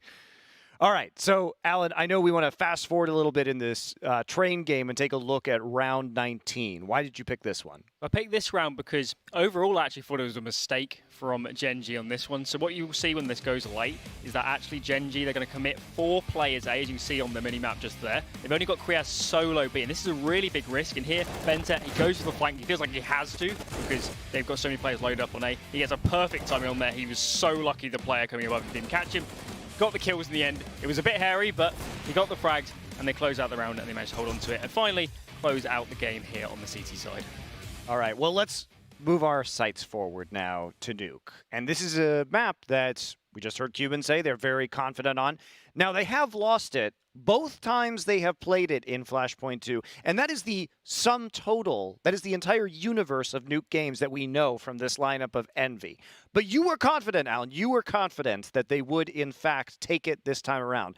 Why does their Nuke play in those losses fill you with confidence now? I was confident they would pick into it. I'm not so confident they're going to win it on this occasion. Just to clarify. Just walking it back. Just to clarify, but they did look better between those. The first Nuke game against Forza was really bad, especially on the CT side. There were so many mistakes, so many team play mistakes. Felt like the comms were all over the place. I think we saw how that one played out. Going into the MIBR game, I think they must have practiced it a bit. They tightened it up. CT side looked much, much better. On the T side, they still look a bit default to me. I want to see some more set plays. Cuban said they had been tightening up their T side. So hopefully we see that. There's so many opportunities on Nuke for set plays. You can run them all day long, vent dives, you can do fast mini splits, you can go faster. There's millions of options. I just want to see some great set plays, really aggressive ones from Envy, because I feel like so far the defaults don't work for them. They can't play, they don't have the experience to play out the late round. Let's get aggressive, let's take a leaf out of an MIBR's book, force the plays, force the pop plays, and have a really great T side here on Nuke. Potter? I 2-0 Gen.G? You know what? I'm going to remain optimistic here because I'm looking straight at 2 players. Right. Nifty, his AWP presence, I'm hopeful that it's going to be good, but I'm not even looking at him. I'm looking at Thomas and I'm looking at Mihu. Mihu had a awful first map on Train, but ramp on Nuke, it should be better. He's got a lot of autonomy. He's got a lot of reactions that he does really well on. The multi-kills that he's able to provide on that side of the map is great for Envy. And for Thomas, he's looking a little harmless right now. In all this series that Envy have been playing, we need a little bit more oomph coming out of him. And I think if him and Legia kind of synergize a little bit more aggressively towards that upper, he should have the looks that he's looking for.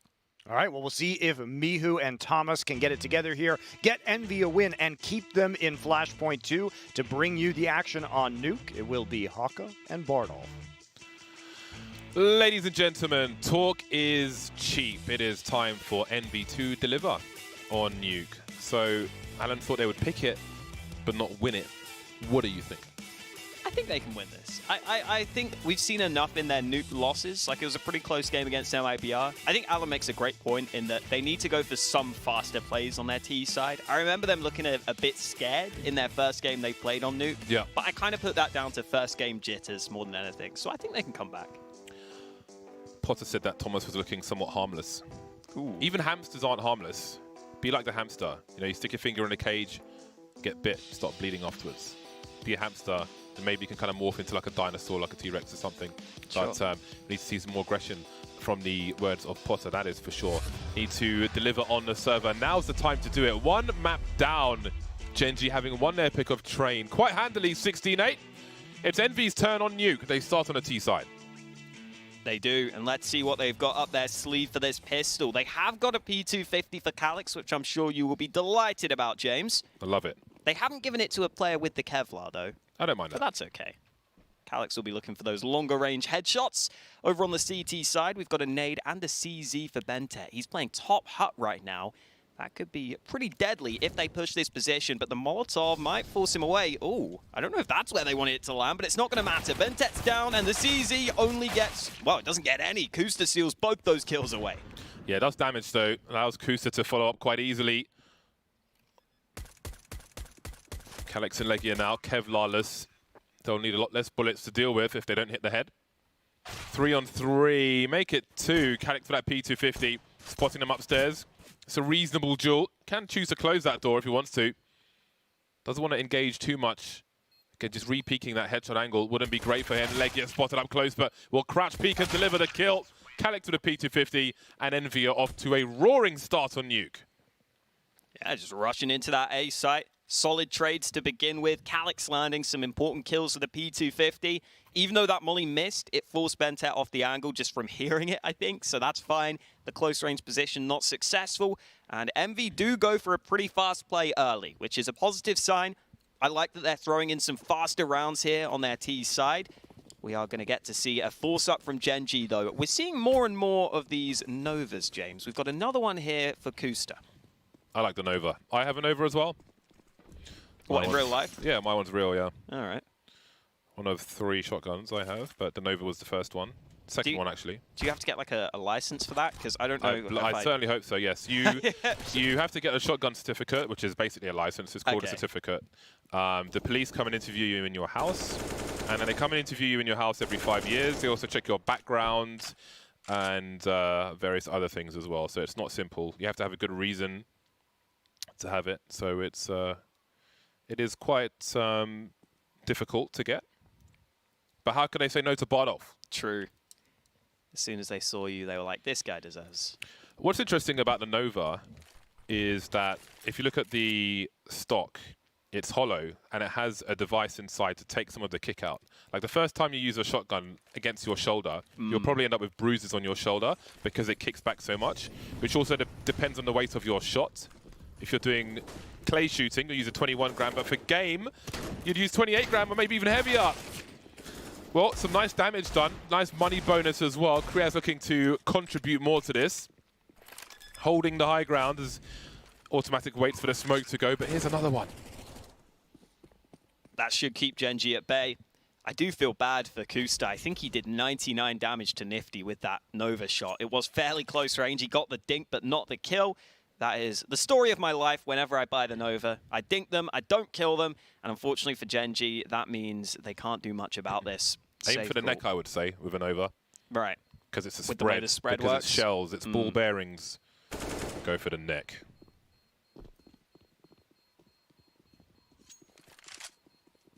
Nifty's got to get away from the bomb on 1 HP. He has done. And Gen.G will just be saving these two guns into the nest. No one dying to the bomb, but Envy get a 2-0 lead. It should be turned into a 3-0 lead. Good start for them here on the T side of Nuke. I'm really waiting to see if there's a B bomb plant for decon behind the silo thing. You can use an AWP and shoot someone in the head from the A bomb site. Oh, there's a lineup for it. I've seen it in a much lower level game, but I want to see it in a professional level game. It needs to happen. I forgot the lineup. That would be fun. But it needs to happen. Hopefully one day your wish will be fulfilled for you. Not in this round though. No AWPs yet. Can't get ahead of ourselves. Just a scout and a dig for Gen.G in this round. And a P250 of Kriaz. Can't count that out. The P250's got to be one of the best value weapons in the game. $300, it just feels so cheap every time. I know I shouldn't buy one, but it's just so cheap. It's so good.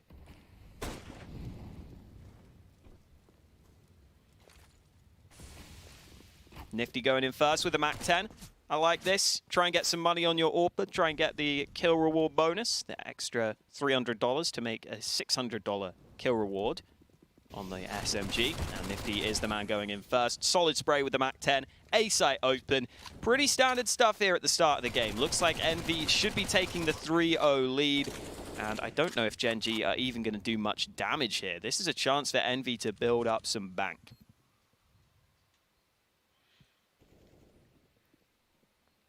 Automatic could save his Kevlar. Not sure he'll be too concerned with his scout. Calix immediately ready for it. Bentet just pushing a little too early there based on Calix's angle. Not that he would know that. Well then, Envy not looking too shabby at present. They're going to have some nice money as well. Only Kusta's got kills so far. He's got 3 kills. No one else has contributed much of anything just yet. In fairness, I think Bentet did damage for those 2 kills in the pistol round, I want to say. So again, monetary pressure will be there for Gen.G. Now, Automatic, I would love to see an upgrade of this scout. He's got 5650 in the bank. The money would be together with his team if he goes for the AWP immediately. And I really want to see the upgrade. I don't see it though. Well, let's see how it goes. I don't know why you wouldn't spend that money. Again, if your money's together with the team, like sure you could have like a hero AWP in the next round, but for me, I'll buy an AWP here. Yeah, you don't want to be going 5-0 down early on Nuke, which could happen if that scout isn't able to do much in this round. Early smokes from Envy. I like this. We're seeing more aggressive moves made at the start of these rounds from Envy. There were too many rounds previously where they just hold their default on their side of the map and they wouldn't give the CTs anything to think about. But now Gen.G have to respond. They have to rotate at least one man down to B. That nade doing a good bit of damage across the board, but Envy will be able to get the ramp control they wanted. Oh, Kriya's got to be careful here because Miyu's creeping, looking for 2. Exists holding position. You wonder if Gen.G are just confident that they're going to steal the AWP away from Nifty, but Automatic caught rotation on the rotation as Nifty's by T-Red. The way these frags have come through for Envy is quite surprising. That vent play, Kriya's caught completely off guard. Unusual ease to take that position, and Nifty's just patiently waiting outside as it's target practice for him. This really was a dismantlement of a round. I think that drop down to B made a decent difference, and then getting ramp control for Envy as well. That's just a lot of the map that Gen.G have to start to worry about. They have to start to respond. And Envy having the one man lurking at yard, Nifty was able to get a kill with the AWP. Just puts Gen.G in hard spots on the CT side. And especially here where you're picking it against Gen.G and you assume that they haven't had too much time to work on those CT rotations. I think you can run this pretty simple game plan of get someone down in towards the B side, get someone down secret, force those rotations, and then just try and catch them off guard. And we're already seeing that come through. What I really don't understand right now is why Automatic doesn't buy an AWP in that round, because if they lose the round, they're a maximum loss bonus. They eco, their money's together. The next buy round, he can buy an AWP regardless. So I just don't get why he's opted for a scout instead of the AWP in that first buy round. Yeah, now they're going to force in this one where he can buy the AWP, but some of his teammates are lacking weaponry slightly. Like, they haven't had a proper full gun round yet, Okay, really. yeah, so he's got they kind of hedged their bets there. It's almost like they were playing to lose the first round. Well, let's see how it plays out for them. The AWP is here. Oh, that's a spam. Legia doing damage to Bentet. He has not had a fun start to this game. 0 and 5. Man disadvantage for Gen.G. A bit of damage done back to Legia, but that is not sufficient for Gen.G right now. So much spam, he's got less than 2 magazines left. But again, it's a common position around the blue box to focus on an off angle for Squeaky. Gen.G just waiting now. Kusa getting curious, but Mihu and Envy playing their time well. They're controlling the pace, giving Gen.G chances to make mistakes, if you will. See the close smokes outside now, leaving garage open. 45 seconds on the clock for Envy. They're all moving together. There's no lurkers anywhere. But I don't believe this has been detected by Gen.G.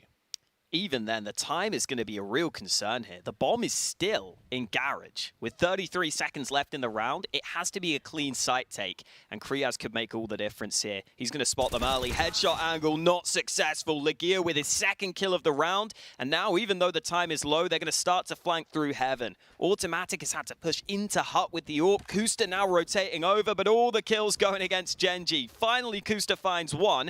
Automatic, oh, how has he missed that? Legia was just walking onto the site. No scope lands for Automatic. The bomb is about to be planted just in time, but Gen.G are still down on this retake.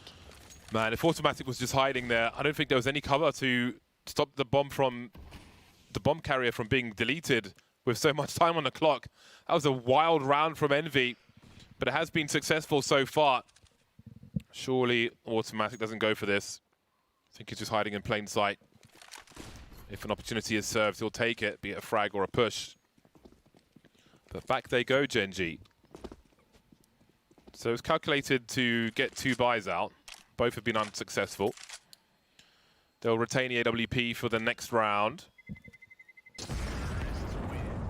5-0 for Envy. Could not ask for more. And again, looking at the fact that Kriaz and Bentet have not contributed any kills to this just yet.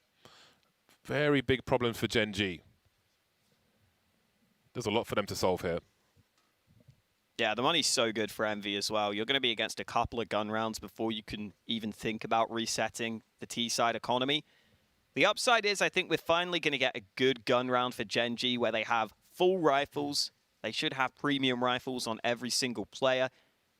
The nades should be looking pretty good for them as well. This is actually an Envy timeout right now, interestingly enough, after going 5-0 up. Maybe they realize this is going to be a round where Gen.G try and switch something up now that they've got the full guns out.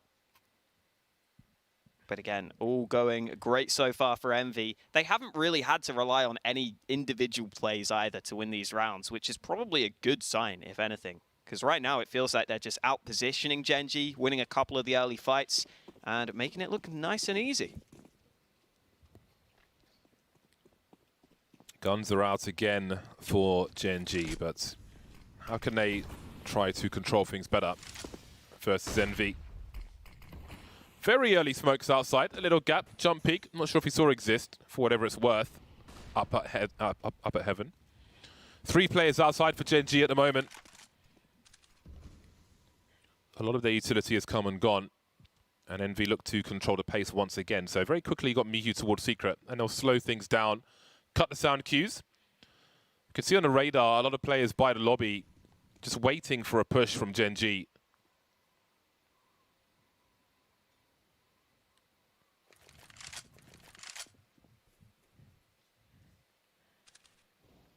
Slow around from Envy.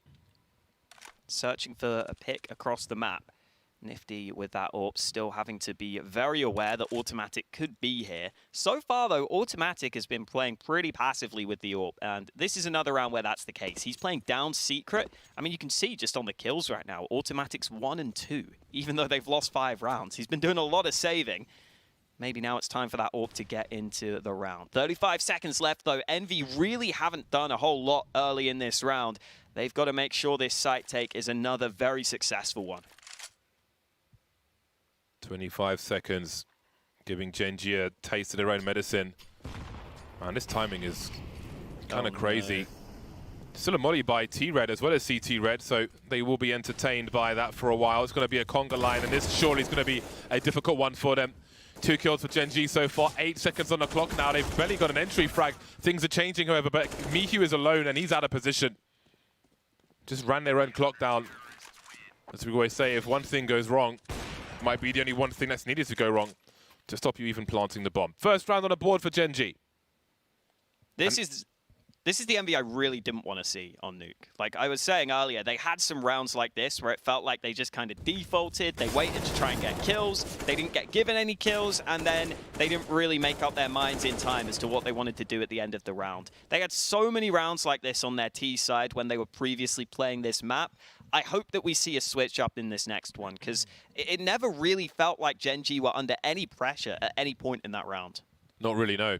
And again, they did take Secret early, Envy, if I'm not mistaken, and just waited for the push that we saw from Kusta previously, which I do not believe came this time. And then they waited, and then they waited some more. So Gen.G still had that Molotov to throw towards Squeaky, which had 2 or 3 players waiting. And again, when it was sub 25 seconds, that burns a lot of time. Very narrow choke points for all the players alive to deal with Gen.G.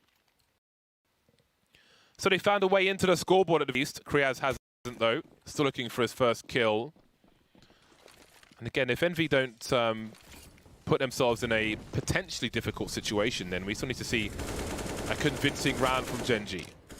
Again, we've got the early smokes outside. Mihu doesn't race towards Secret just yet, but he is on the way.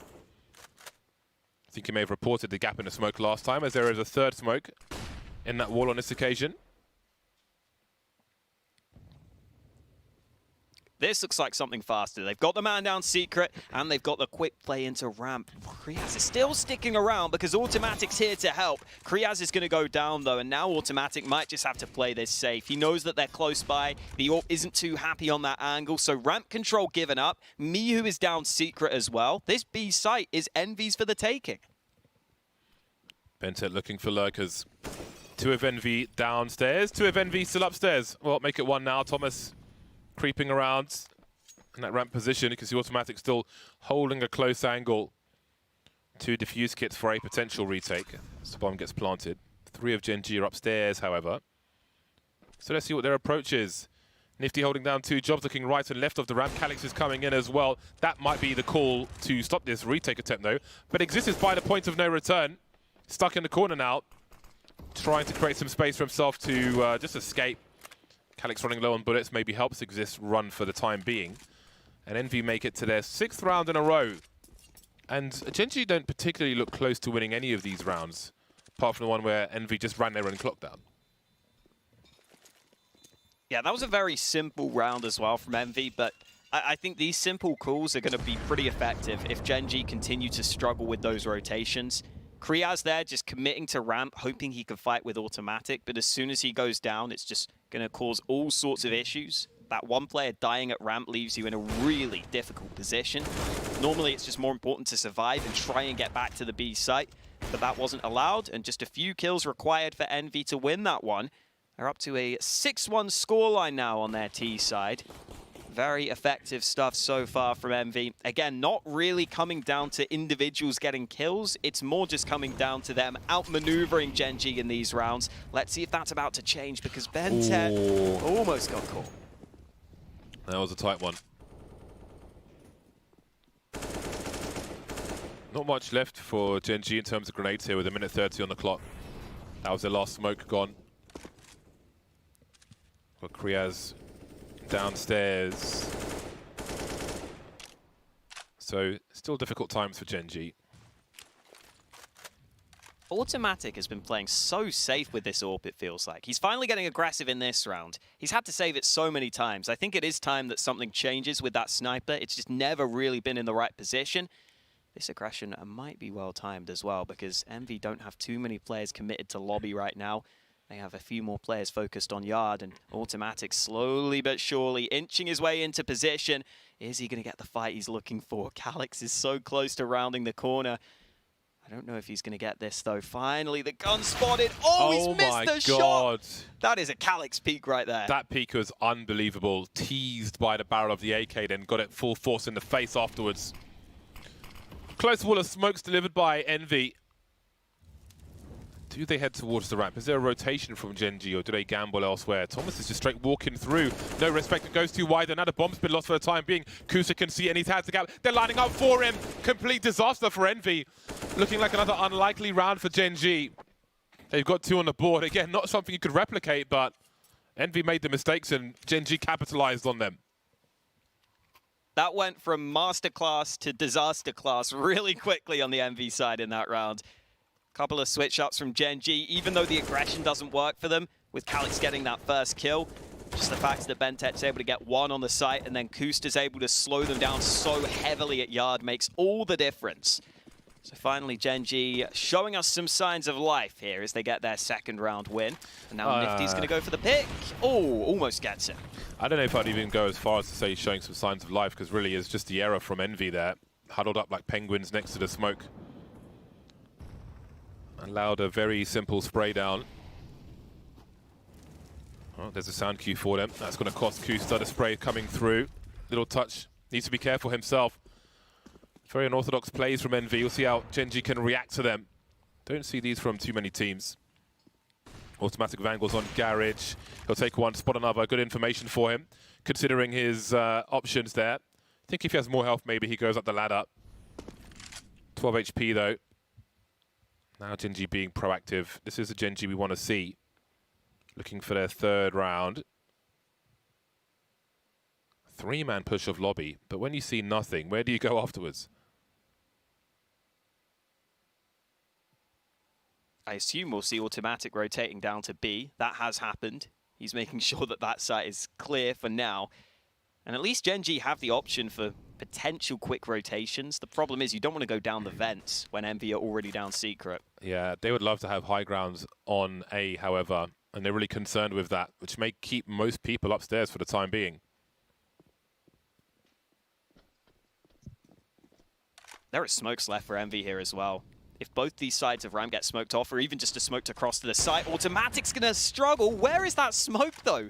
Oh no, that's not gone according to plan. Automatic's got a second kill, and now it's all on Nifty. He's finally gonna cross to the site, but the bomb's been dropped. Good shot from Nifty to kick things off, but he's gonna need more where that came from in the midst of the smoke. Whoa, he's got the second kill. Bentek goes swinging, but there's no time. It's okay. Envy not able to win the round. It's a 6-3 scoreline. I mean, finally Gen.G are winning rounds. They're weird rounds, but they are rounds. Exist just nopes out of there. Only way to lose at that point is by elimination. So yeah, I'm sure it was a smoke that was thrown. Swing comes and a smoke is nowhere to be seen, so not quite sure what happened there, but that one did end in disaster. And I feel like every round Gen.G have won has been errors by Envy, one way or another. But a round win is a round win. And now Envy are running out of money, so there is a chance if Kusa can hold, looking for his third kill on the ramp. Doesn't quite get there. Sees the bomb in the hands of Calix, however, so rotation may come in a little quicker. Trying to take control with a Molotov. 3 versus 3 plants for the double doors. Gen.G will make their way down. Only Exist has the defuse kits at present. Might be one on the floor. Gap in the smoke for Bentet. Down goes Nifty. Problems at the ramp now. Automatic with this AWP, swings open the door, but that obviously gives the game away. Exist looking for the fight, but there are 2 players against him. He still gets a kill. Calix now, 2 players, great headshot, and it's into the one-on-one. Automatic having to push, but Calix repositions. Really nice clutch from Calix. Great shots coming in from the AK. Envy back on track with their 7th round win. And they are just making sure they win those fights at ramp in a lot of these rounds. That first kill from Legia really helps open it up. And Kriaz has been playing ramp in every round. He is now 0 and 9. That could be a problem position for Gen.G right now. Yeah. Target Kriaz may be the call. 10-3 for Calix. Some nice kills from him in this half so far. Great scoreline for Envy. 7 of 10 on the T side. And it's Gen.G, in fact, who get broken. Envy were close, but they survive for the time being. Trying to overwhelm with the numbers, but that really hasn't gone to plan. And now Nifty's in an awkward spot, trying to switch out for the Mac 10 so he can be more dynamic. Just about surviving. Kusta from the back. Can he find a headshot? Nifty was close and low. Fast one is a good one, but that was surprisingly dangerous. I nearly lost my mind there, but it's okay. I thought Envy didn't realize that that player was flanking because he'd already shot. But I think they did eventually figure that out. Envy go up to an 8-3 lead, and they upgrade all their weapons. They've got AKs, they've got the AWP. Gen.G have the same on their CT side. No kit for them, though. And we've seen Envy get that bomb down quite consistently. Thomas looking to use those early nades. Oh, nifty. Not the flash he wanted, but the second one will go over the top, and Calix is feeling it right now. He's trying to get in the back lines. Mihu's got the opening kill, and now Calix will try and flank all the way into heaven. Exist almost gets caught, but the fight's still going against him. Kusta gets 2 kills from behind. Now that is a change of pace. Not so fruitful, though, for Envy. But there are still leaves on the tree, just about. Bentet trying to rotate, trying to stay alive. Down they go. Automatic finds a gap, and that leaves Legia with the bomb. Inviting rotation towards B. Oh. Maybe trying to escape, but where? Kusta starting to jiggle a little, starting to wonder. With the HE out, down he goes, but Bentet's here to save. Not in the nick of time, just afterwards, but they win the round. That's the main thing. 3 survive. A 4th round from Gen.G. A burst from Envy. A little too fast, perhaps. Yeah, I don't mind the idea. They just lose track of Kusta at yard. That's really what cost them in this round. In fact, he can get 2 kills from the garage position. It's always going to make life difficult for Envy. And in a lot of rounds, Gen.G haven't really been playing anyone fully committed towards Yard like that. So I can see why Envy would think that that's a potential solution, why that's a potential round winner for them. This time, though, Gen.G are in the right places to deny. Whatever happens here, I think Envy are already pretty okay with getting 8 rounds on the T side. See, Thomas is very frustrated. He's been looking frustrated like every time we cut. I can understand it because I feel like every round Envy have lost will feel like it was their fault they lost it. So I can see why, yes, they've got 8 of 12 rounds, but they could have 12 of 12 rounds the way they have gone. It's only been due to their own errors, really, that Gen.G have been allowed into many or all of these rounds. But got to let go of the past. And live in the present. Yeah, of a bunch of pistols and not much else. And maybe the frustration is that they've potentially allowed Gen.G into this half with their failed round prior. No utility. 1 Desert Eagle. That really is a lottery ticket in this round. There's a P250 as well, but not really almost anything to shout about. Thomas and Legia slow dancing right now. No, apparently that didn't go well for them. Spotted line dancing. I don't know what that means. But It's old people dancing. oh, okay. I used to go to a youth club where the ping pong table was in a hall which the old people used for line dancing. So when they were line dancing, we couldn't play ping pong. Oh wait, lime dancing. Line dancing. Okay. Limes are for cocktails. Yes. So Envy, I would imagine, are trying to dry out some utility here from Gen.G. Calix has found 2 openings, however, and that's a big gun to collect. Little dance from Thomas, just being a little careful. There's 30 seconds to do some more damage as Mihu makes his way into the B bomb site. They've got an M4 and an AWP with which to cover the bomb plant. Calix should surely be planting the bomb here rather than the rifle. And yeah, that's I feel like that could have been coordinated better. But there's still a chance with 14 seconds on the clock. Going for the plant on double doors. Down he goes, leaving Thomas with the AWP. Maybe looking to save the AWP, but he won't do that. And I think that's something for the players who are dead to coordinate. If you've got an AWP, a Desert Eagle, and an M4 on Eco, surely the guy with the Eagle should be planting the bomb. Yeah, small details, but important ones when you get into these positions. No one able to cover off the bomb plant. That's the round where you wish you'd have just bought maybe 1 or 2 smokes because it could have made all the difference. But there's obviously no way of knowing that ahead of time. And now that allows a full gun round out from Envy. If they can grab 1 or 2 more rounds at the end of the half here, they will be delighted with how this T side has gone for them. Automatic already getting aggressive into Hut this time. No one really there in lobby for Envy to meet him. Thomas is playing a very passive angle as it stands. And again, we're seeing Envy really slow this down. I just think they need to maybe go back to those faster plays. It feels like when they're pressuring Gen.G, maybe just getting down secret even, it makes a pretty big difference. Not sure if there were some sound cues on that little ramp push. They've fallen back, they're repositioning now. Heading towards secret is Kusta. 14 for 8. Kriaz having a complete mare, 2 for 12. CT side, let's not forget. He finds himself in CT spawn. He wants none of this. 2 meters, says Kriaz. He can't count 2 meters very well then. He's very far away. The ruler is not to scale. Oh, Kusta nearly got caught there. Gets away safely though. 35 seconds for Envy. They still have some nades. They've got to coordinate those, but they're going to come back up to A. If that happens, this is a big risk.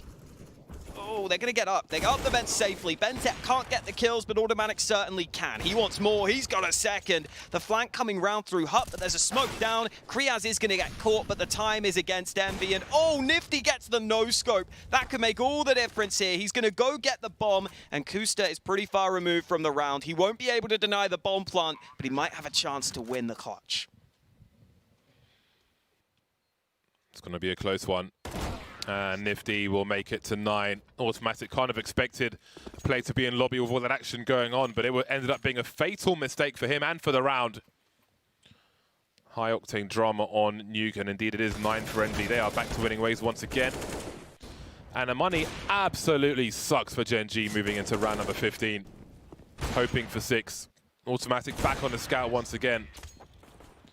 Crazy action around that hut. Maybe we'll see more in this last round. Envy far better equipped. I feel like every round has been theirs to win. This one certainly is as well. We've got some aggression from the CTs up close, but Kusa is dealt with by Mihu. Creeping around the smoke exists with a Desert Eagle by Mini, or Main, depending on your region. I imagine he'll have to be calling in the North American callouts, since it's an NA team. Yeah, that's always something that's difficult to figure out when you've got stand-ins. Got to try and get used to that pretty quickly. Good kill from Benta. Unfortunately, he can't get the gun that he dropped. He has to just play it safe. And Envy just deciding to group up here as a team. I think this is a fine decision in these circumstances. Make sure you don't give away any of the guns to your opponents. Force Gen.G to really lock down this position, and Kriaz is going to look to do just that. Automatic landing a shot. Look at the health remaining on Envy. Pistol out for Automatic, and it could do all the damage. First kill found, second. Oh, it's all 3 for Automatic. The USP closes out the half. Gen.G get a 6th round together. A very strong start for Envy, but Gen.G started to come back into that as the half progressed. We'll see how it all pans out in the second half coming up next.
Envy lead by 3 rounds, 9-6. One of those common scores where the pistol round is crucial. It's not too close. It could be if Gen.G win their T-side pistol, but if Envy manage to win both, then they may run away with this nuke. Game of nuke. You don't want to run away with an actual nuke. You get into lots of trouble with various international organizations if you did that. Makes me want to watch 24 again. I think I've seen that movie. It's a TV series, you dolt. Okay, well, I haven't then. I've made myself look like a fool. Because I am. Gen.G already down secret in this round.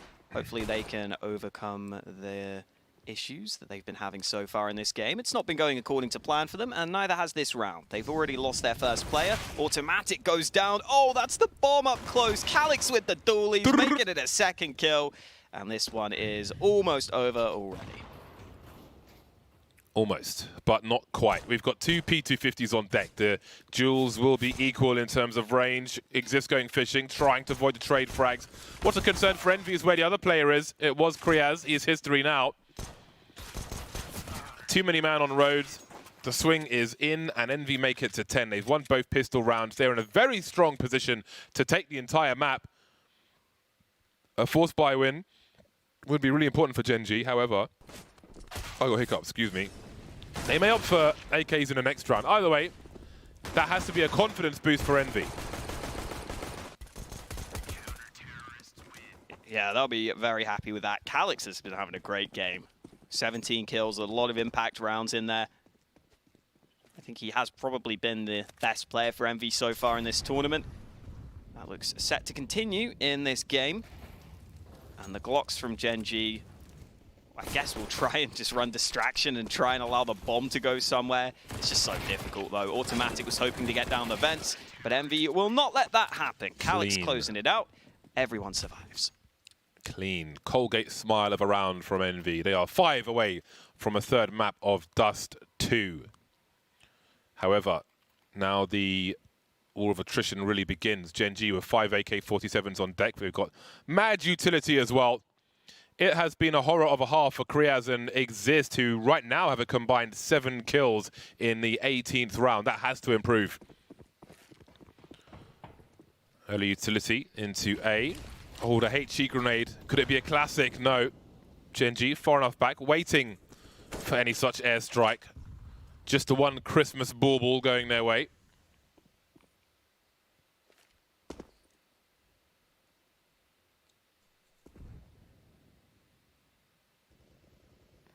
This is a scout Nifty has in his hands right now. Got to get the headshot if he wants to get any of these kills. Fairly tight angle. He decides to go off it. Smoke's going down. Nifty should get some shots here. He's got the first tag. They're not really using their nades too effectively, but it will be Gen.G getting the control they wanted. Envy have responded with some counter-aggression. Oh my god. Exist is playing anti-eco, but he's focusing on Squeaky. I think the door's been blown off, so he doesn't see Legia go through hut and go around the back, although there may be a sound cue unless he goes down the ladder. Very nice stuff from Legia. Now, if Legia doesn't check, okay, well, there's a kill for him to be had. But Legia's focusing on the outside where most of the players are. Still looking for Nifty, I presume. 40 seconds. There's a lot that could potentially happen here. Automatics found a nice angle, and then there were 3. Legia's got a terrible weapon for this duel outside. The damage fall-off will be a problem, and down they go one by one. The dominoes getting smashed, swiped off the table by Gen.G. Such potential, much fail. Oh, Mihu might not even be allowed to save. He gets the kill onto Automatic, but Gen.G might come running for him, gunning for him, making sure he can't save. Players pushing from both sides. Mihu trying to see if he can isolate these angles, but Exist gets that final kill. 7 rounds now for Gen.G. They finally get one on their T side after a couple of early saves. A lot of promise with the early aggression, but never really materialized. Legia having the MP9 on the flank was never ideal when he's flanking yard. And now we get full guns for both teams. AKs versus M4s. It's a classic Counter-Strike round. None of those AUGs, none of those SGs. Just even a silenced one. Yeah. All right then, big round for Gen.G.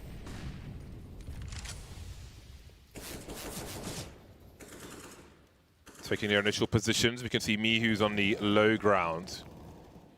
Checking the vents just in case. Nothing crazy happening just yet, but worth noting, Gen.G have got basically all of their utility. I can almost smell the A execute. But it could be a wall of smoke outside as well. Things go quiet now as Envy start to wonder. They do have 4 smoke grenades, it's worth noting. And the incendiary for Calyx. Legius surely has the jump here. If Automatic makes a play slightly further away from the point of contention. Doesn't have an AK though. That smoke could even obscure Automatic's vision, and Thomas is here as well.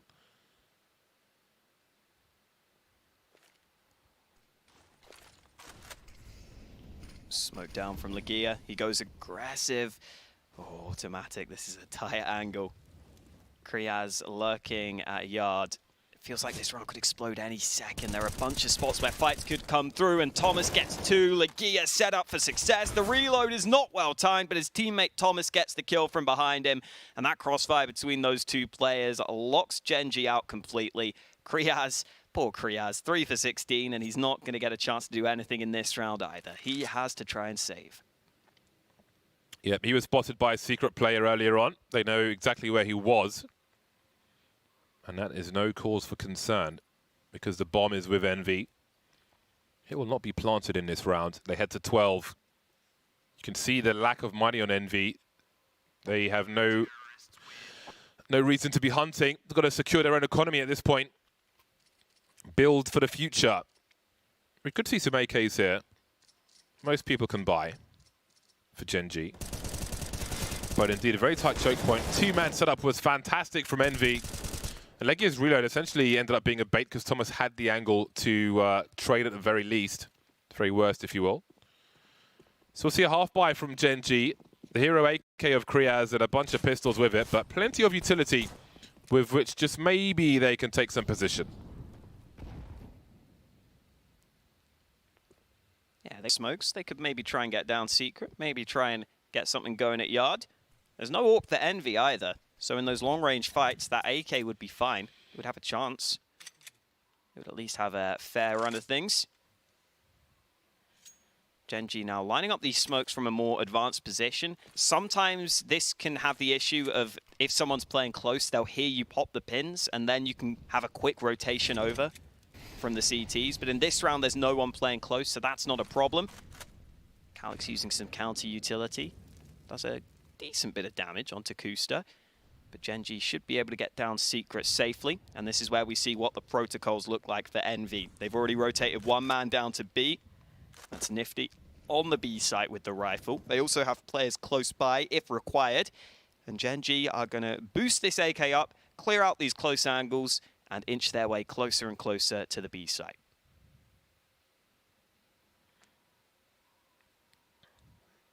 Running that clock down. Tick-tock. Quartz oscillator. Second hand continues to move. 25 seconds to go. Only Nifty on the low ground. Oh, never mind that. Mihu is here as well. 15 seconds to plant this bomb. And it's guesswork to some degree, but now they're finding out smoke is up and the bomb is about to get planted. Everything turns around now. Question for damage for Gen.G. They have a flank with the P250 from Exist. They still have a rifle as well. The AK-47. They might double that soon. Mihu charging through, though. The trades here from Kriaz. This could be expensive for Envy. Will they continue to go 1 for 1? Oh, now it's just Exist. Still with only the P250. Now he's picked up the M4, but the aim punch is there. Can't get across there in the right place. And Envy moved to 13. Decent effort from Gen.G to get down to the B site there. I think they did a fine job at getting the bomb down in the first place. Keeping that one smoke for the cross as well. They had 4 smokes at the start of the round, so that's why they could use that one smoke, just drop it down, try and get the bomb planted. That is successful for them. And then at the end there, if Kriaz gets a better chance to have a fair fight, then maybe they can have an opportunity to win the round. But he tried to go aggressive to trade his teammates and just did not expect that last man to be pushing it down secret. Important round for Gen.G here. If they lose this one, it's hard to see them winning this map. They're 13-7 down. They've got the guns out. They've got the AWP for Automatic as well. He's currently looking to see if he can get some early aggression against him. Mihu, the man playing ramp, also has some assistance from Nifty. Oh, Automatic spotted him there, but Mihu's got the first kill. Nay going down, and good damage done onto Bentet. Gen.G might have second thoughts about this ramp play. They've got a couple of players close by, but Kriaz is on the flank at yard. He could be the man to watch in this round.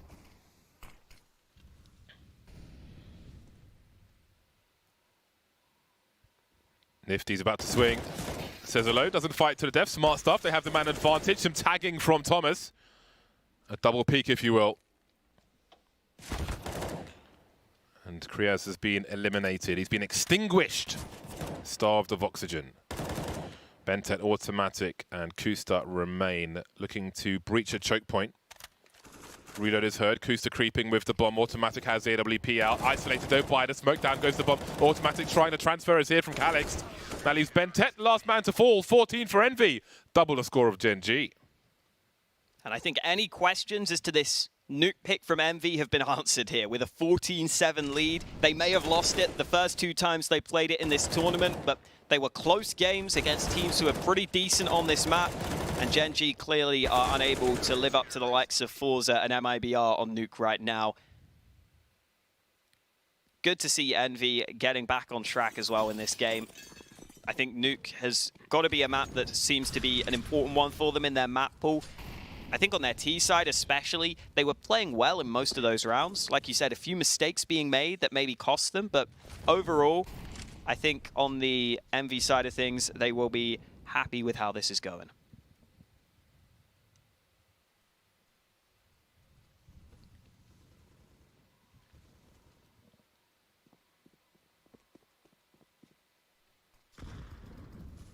The winds of winter, perhaps.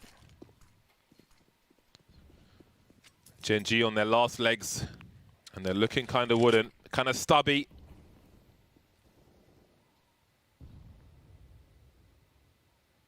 Bentet's got to be careful about that smoke. He's so close to it.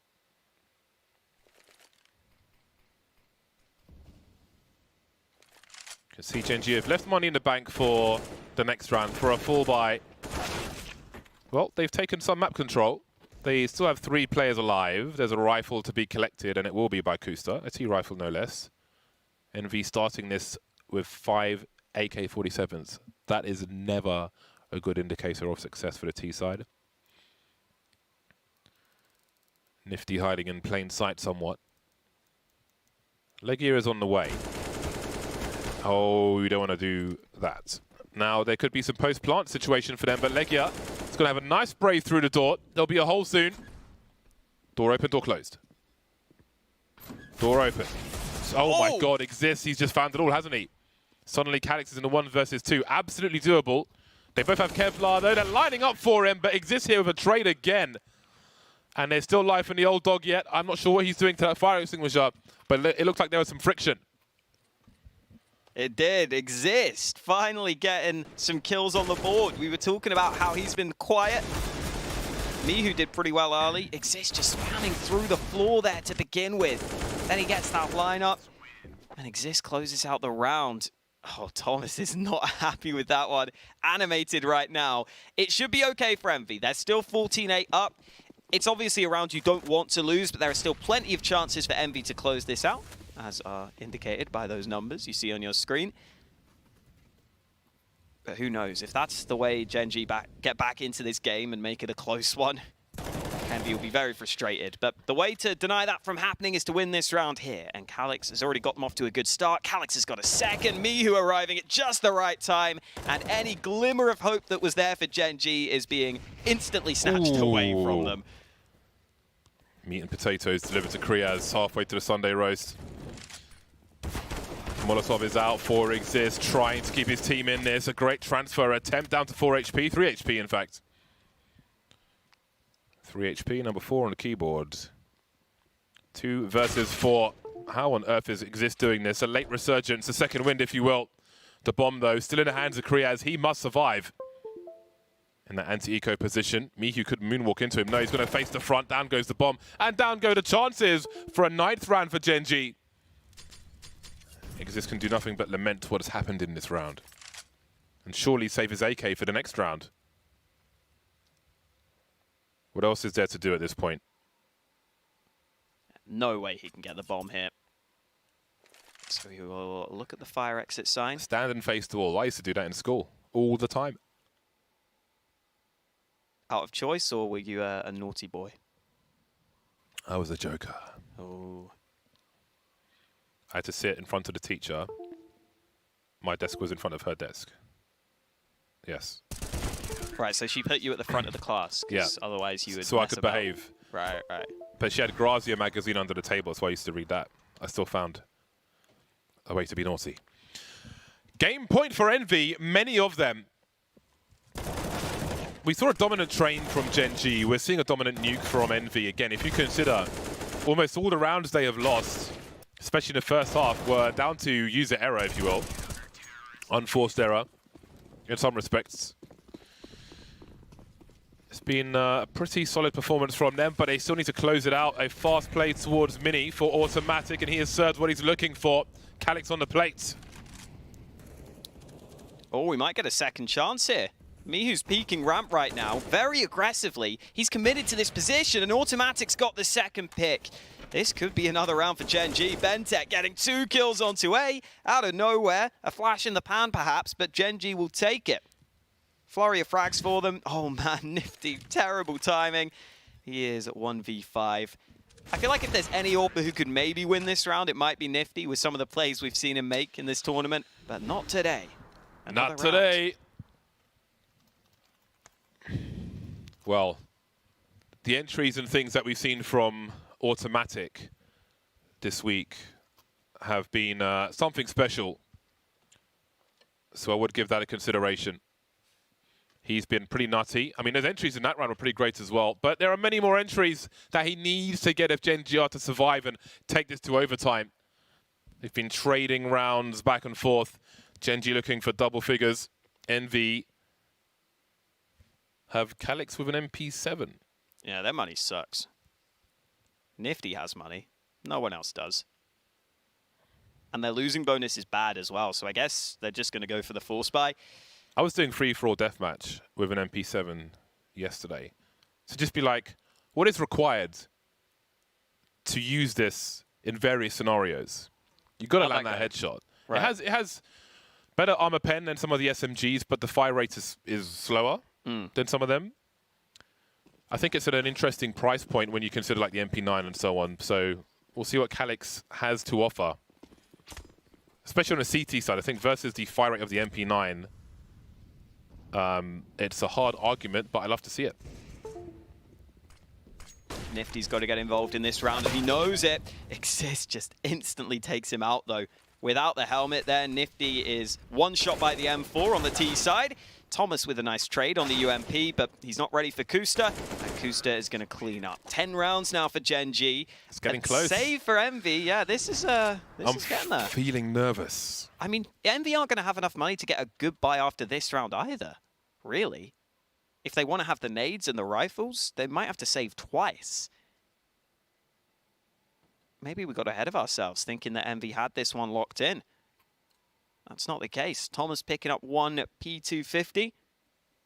A total of a $300 investment across the 5 players on the Envy side. Gen.G seem aware of it as well. They're going over towards Yard early. Long-range fights will be very good for them in this round. Envy aren't even competing for Yard because they know they just don't have the firepower to do it.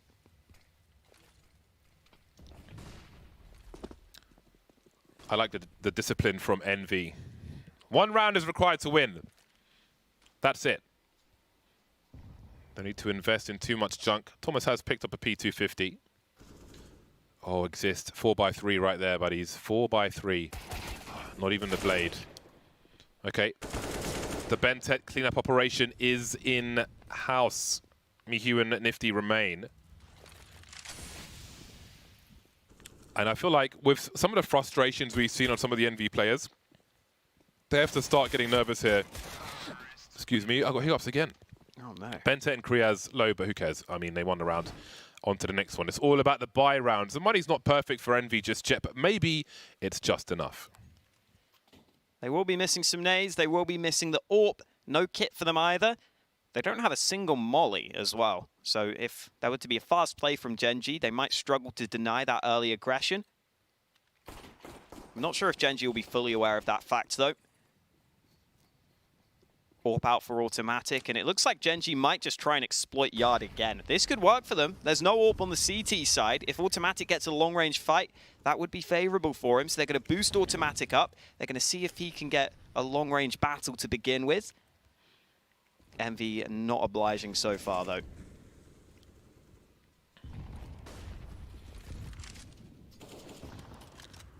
Envy, you've got to be real careful about this. Creeping around the smoke, Kusta reacts to it fast enough. He's sharp, he's focused. We can see Nifty and Thomas maybe looking for a double peek outside, make it a single. No doubles for Envy. Just a single G&T if they're lucky. 3 versus 5. Envy are collapsing round after round. They only need one. But half of these rounds are half buys. Sometimes that's enough. But you have to feel that people are going to be nervous. Oh, Thomas gets deleted, and Legia might be as well. He'll stay alive for now, trying to create some space while Miyu tries to play off his teammate. Legia slinks into the smoke, but they know where he is. If he goes too far forward, he died. If anyone needs a translation for that, James said he dead. For all my fellow white people out there. I don't know why I said that. White people representative Hawker on deck. I'm here for you.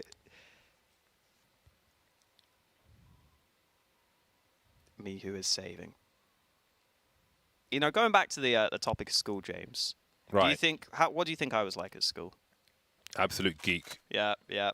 I was a goody two-shoes. The one time I got a detention was in IT class, and it was because I was playing games instead of doing whatever I was meant to be doing. You know, the game I was playing was garbage as well. It was a game where you pull the toilet paper down. It was a web game where that's what you do. I don't know why I was playing it. So you were in school playing a game with toilet paper? No, on the computer. It was like a computer game. I know, like but it's still a game of toilet paper, isn't it? Well, yeah. That's so boring. I know. And strange. I was playing other games in that class at other times, and the teacher was fine with that. But apparently that's where they drew the line. My era was WinNuke. Blue screening other people's computers for personal amusement. Oh my god. What's not amusing though is that for Envy, is that they've lost 4 rounds in a row. They've lost 5 of the last 6. They need to win 1. They've got 3 chances. This comeback is somewhat absurd from Gen.G. Not complete just yet. This could even be the round that Envy win. Maybe there is no round that they win. Miyu has an M4. He also has a flashbang. Maybe he could use it to activate these pistoleros, but for now, he'll be in an outrageous position. A Ponty red. You can see Kriaz on the silo looking for a push. Very strange position. Quietly falls off on that last box. Want to crouch off and release crouch as you fall off to try and give no sound cue away. So there is a deagle. You never know. Sometimes you get 2 kills with a deagle. Got to look out for that. Gen.G being careful, but at some point, they've got to go through these choke points. Smoke down towards main / mini. Kusta looking for the top hut angle where he's hoping someone will peek him. I would love a boost here for Gen.G to clear that top hut position, but they're not going to go for it. They're going to run into the bomb site. Kusta gets the kill up close. Calix should be able to trade. 5-7 out. Oh, the kills all come in. This could be the round for Envy. Bentek trying to trade back, trying to salvage the round, and Kriaz gets 2. That might save it. Calix has the AWP, but he has 2 players against him. The bomb still hasn't been picked up, but they should know they can get to the site. Or maybe they could even think about dropping down to B, but they're not. They're going to plant on A, and Calix, I don't think he's got the angle. He's going to go for the other fight. Oh, he's panicking. Ooh. He's panicking. He wants to get the wall bang, but Envy don't have much of a chance here. Calix is maybe thinking about backing away. He's hoping for a miracle. He's not getting it. What's their loss bonus? Surely it's max. Well, Thomas is 2250. Panic, absolute panic. Bomb was planted and just set him off. You can see the hunt is on now. My God. Well, actually, holding on to this AWP maybe gives them an extra rifle between these final rounds. So it does make sense in that sense. Stop peeking now, move away. Smart stuff. Just get out of there. So they've got a full buy in this round regardless, but if it goes 14-15, then they also have some money to maybe buy another AWP. Man, so at this point, it's like, okay, they're going to do it in a pistol round, but no, Bente and Kriaz just turn things around, turn it on its head. Envy, where have you gone? It's been back and forth this entire half, in fairness, but they have had flurries of rounds. Or more or less a flurry of round if you ignore the pistol. 2 more chances, 2 more cracks at the whip, Envy. This is your pick. And it's high time to finish off the job.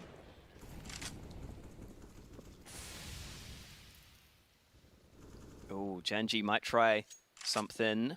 Thought we might see a boost there to try and get an opening pick. Instead, Kusta's going to try and sneak up close. Calyx is here on the other side. He's been so good in this game, and Calyx gets the first kill. Shadow advantage gives him that fight. No one from Gen.G able to trade. Nifty is committed to this angle, though. If he misses, he's in trouble. He gets the kill and gets away safely. Bentet, no chance to pounce because Nifty puts down the counter utility, and those kills could be exactly what Envy ordered. Oh, the timing, the timing. Mihu starting to creep, down goes the bomb. Is this the run for Envy? 5 versus 2. The bomb is in no man's land. The AWP is still on deck. 500 HP Envy versus Bentet. Oh my god, he's got a kill. He's got 2. Looking for a third. Mihu's giving him it. How has he turned this around? He's got 40 seconds in a 1 versus 5. Nifty has an angle from the ramp though, and he will avert disaster. My god, that was a nice burst from Bentet. You can see Thomas with 1,000 yards there, but it's done. They've taken it to the 3rd map, just about, and it will be Dust 2.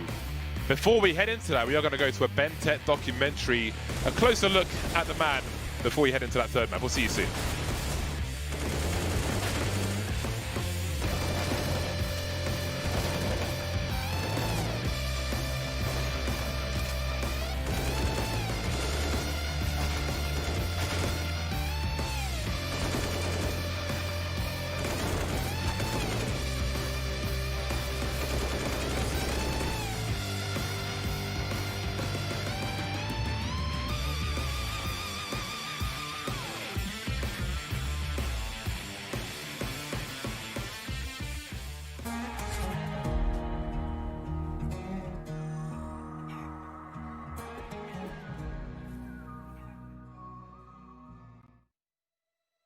If you go and look at the case of Bentet coming from Indonesia, there's basically no reason actually as to why a player would make it from there.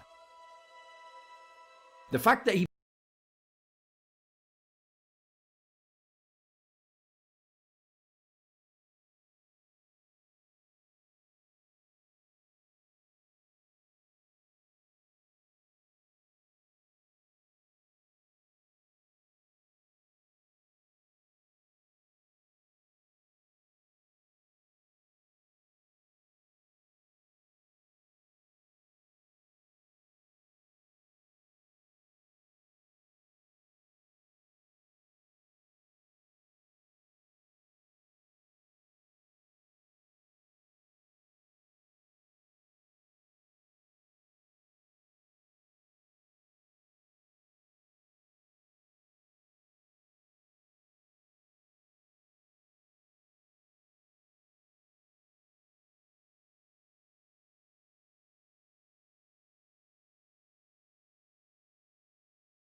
to be doing his family proud. Very long way from home. Very talented man. That's before you even get to the mouse and keyboard, like the part where he's just communicating in 3 languages for one team. It's astonishing. It's outstanding. That man, again, from a region of Counter-Strike where they have some of the least exposure, along with like Oceania, if you will, they have the least exposure to, like the least regular exposure to European Counter-Strike, let's say, because you need to have that contrast so you learn, you know, what you can do at home, you can't do, like, generally speaking. It's kind of like the old school arcades where you be the best guy in your arcade, you go to another arcade and get absolutely deleted at Street Fighter or whatever. And for him to kind of overcome that and play in an international team is outstanding. It really is. Yeah, I mean, we saw some of his ability to just seemingly almost win rounds by himself sometimes in that game. Like, some of those plays he was making were ridiculous. He had to do that a lot in his old team, so he's always got that potential to come out with those big plays. And Dust 2 is a map where that could definitely happen as well. Third map of this series. I'm really not sure where this one's going to go, because Envy, I think in the first game of this tournament, they won Dust 2 like 16-2, didn't they? They may have. I think However, Dust 2 can betray you in that respect. Oh, yeah. They're not going to get a 16-2 every day. I can't believe the score of Nuke, to be honest. I feel like that Nuke should have been a 16-2 from what we saw. But here we are. It was a 16-13 ultimately. So now the question is, what will we see here? We shall soon find out. Slightly out of focus camera. Or webcam, rather. That's a pretty tidy facility, though. It's looking good. It's a very tidy facility. I always find it weird that they have that little window behind them into like the kitchen. In Complexity's HQ, it kind of loosely reminds me of that. The Complexity HQ is in the Dallas Cowboys facility, so it's all state-of-the-art stuff, blank check stuff, right? So they have these gaming rooms where you can set the window so you can't see out, but people can see in. The point of that being that you can walk past or observe the players without disturbing them, without being a distraction in the background of their monitor and so on. So that was really cool. Not quite there with this setup, but it's nice. It's clean, consistent surface for the chairs. The chairs look comfortable. It's all good. We have some rickety chairs upstairs in the gaming room. It's giving me some backache, almost. I can't sit up with a proper posture. Really? Yeah. I got a Herman Miller at home. Right. I bought the Aeron. I went for the super size because I got a fat ass. I don't have a fat ass, actually. Smick says I have a bubble butts. I'll take that. That's fine. Bad. It's enough. It's a good chair, though. But you sit in it, and immediately your posture is just better than if you have like a cheaper chair, let's say. Gotcha. Anyway, it's pistol time. Or is it knife time? It's pistol time. The third map, the knife round has come and gone already, and Gen.G will be starting on the T side. Support grenades as they breach long. They've gone long with all Glocks. A curious approach. It looks like it's going to work for them, though. Long is open for the taking. Automatic spotting some players towards mid. Now, do Envy put a player back to the A site? I think the answer is probably yes. But just as I say that, Thomas is actually thinking it's B. They've fallen for this fake. They've rotated a couple of players over to the B site. Thomas was the first man to spot anyone towards A, but the bomb's going to go down with 0 damage done. Mid to B smoke from long. Absolutely baited. They've got flashes for the retake, Envy. Legia with a defuse kit as well. They've got the opening frag. And a team kill to even things up. Not the way they wanted it to go, but can they make up for it? Perhaps they can. Kusta far back on long. Doesn't really have the tool for the job, and down he goes, leaving automatic on short. 1 versus 2. The bomb's not planted for him either, so he has to press the action. Legia, he's alone, but he has a kit. And this really hasn't worked out the way that Gen.G were looking for. Kill after time as well, after the round has been won. Bonus kill for Legia. First round for Envy. It's looking so good for Gen.G. They get the bomb down on A in a 5v5, but then the post plants go against them. Oh man, the flashbang from Legia made a big difference there for Envy on the retake. Allowed Mihu to eventually line up that kill. And then Automatic just not in the right position on short. Even though he got some kills from here, he couldn't win the round. With the bomb plant though, an instant buy and an instant kill. Oh, Nifty wants more as well with this scalp. Okay, he's having second thoughts now. He's giving his team the advantage. Let's just calm it down because Gen.G's buy is monstrous in this second round. They've got Galils, they've got an AK. You've got to be very careful that you don't give away those fights too easily. And the flash is great. It's fantastic. Nifty gets caught in the open. And now a fast mid to B could be on the card. Ventet's just fighting, though. A second kill from the main map.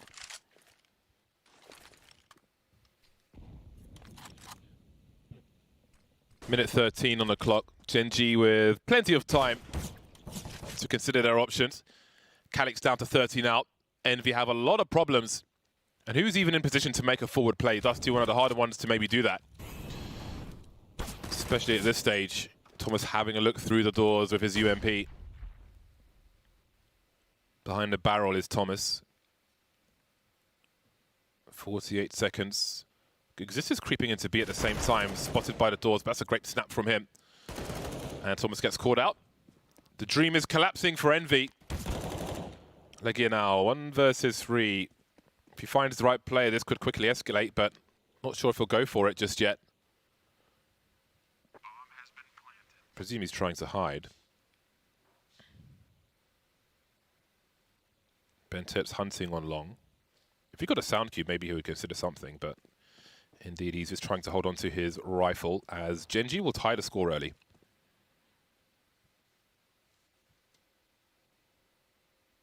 The power of the second round Force Spy shining through again, especially on maps like Dust 2, where you can pretty easily take fights. It's much harder for the CTs to use their nades to maybe back away and sort of keep at a favorable position. Uh-oh, Legia's been spotted. 1 bullet to the dome from Bentet. And we are back to an even scoreline, not to an even economy, though. MV have basically no money. They have to force into this round, but they're not going to like the look of it. So satisfying to land those. Sadly, I never do. Double scouts from Envy in response. They are forcing straight back here on Dust 2. Automatic watching the cross. We've got 3 scouts on deck. Should be in for a good time. A double peek from Legia and Nifty. Almost said Snifty. Mihu with a deagle. He's taken some presence in mid. Kriya's got to be careful. Deploying some grenades. Will he expect Mihu to be so close? The gun is out after all. Oh my god, that's straight in the face though. Big problems now for Gen.G as Envy turn things around once more. And it continues. Miyu looking for an ace at this point with the Desert Eagle. 3 clean one-shots. No follow-up shot required. His rifles all over the floor.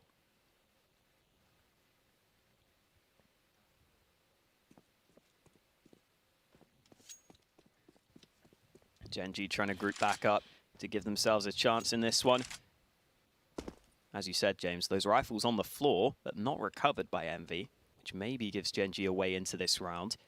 The issue is, these scouts at range can still be very solid. And at this point, you can probably get away with just aiming for tags to the chest, because you know the pistol players are behind you. You know you've got a good advantage in this round. And Mihu has pushed top mid, so he knows that they need to be ready towards B. Legia missing the first chance, but that will allow the rotate to begin. Nade lands, takes him down to below half health, but there's a second man just arriving on the site. It's Calyx who can try and help, and they are looking to work together. Mihu's even on the flank. This round is over. Legia lands the final shot, and it is a back and forth affair at the start of Dust 2. That is some individual sunshine from Mihu.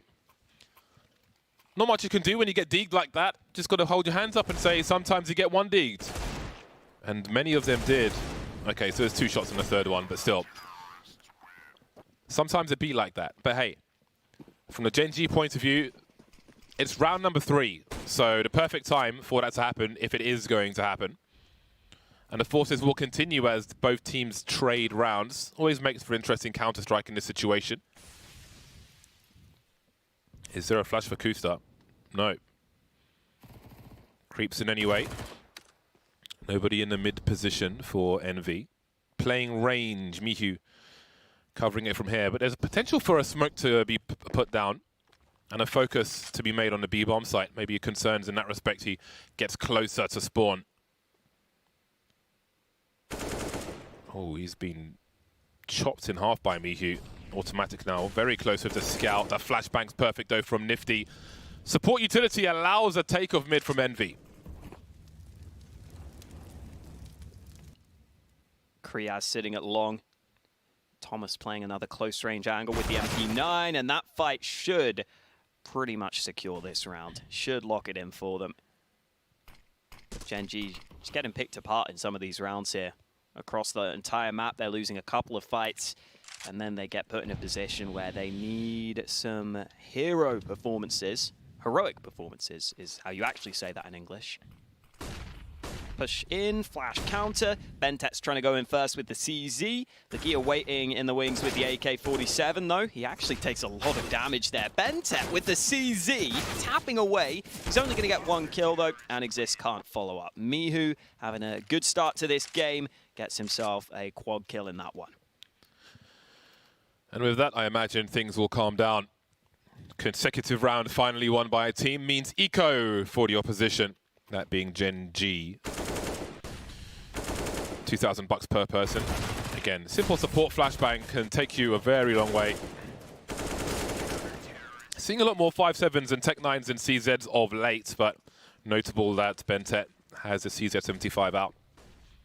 A focus on long from Gen.G. There's one flash on Kusta.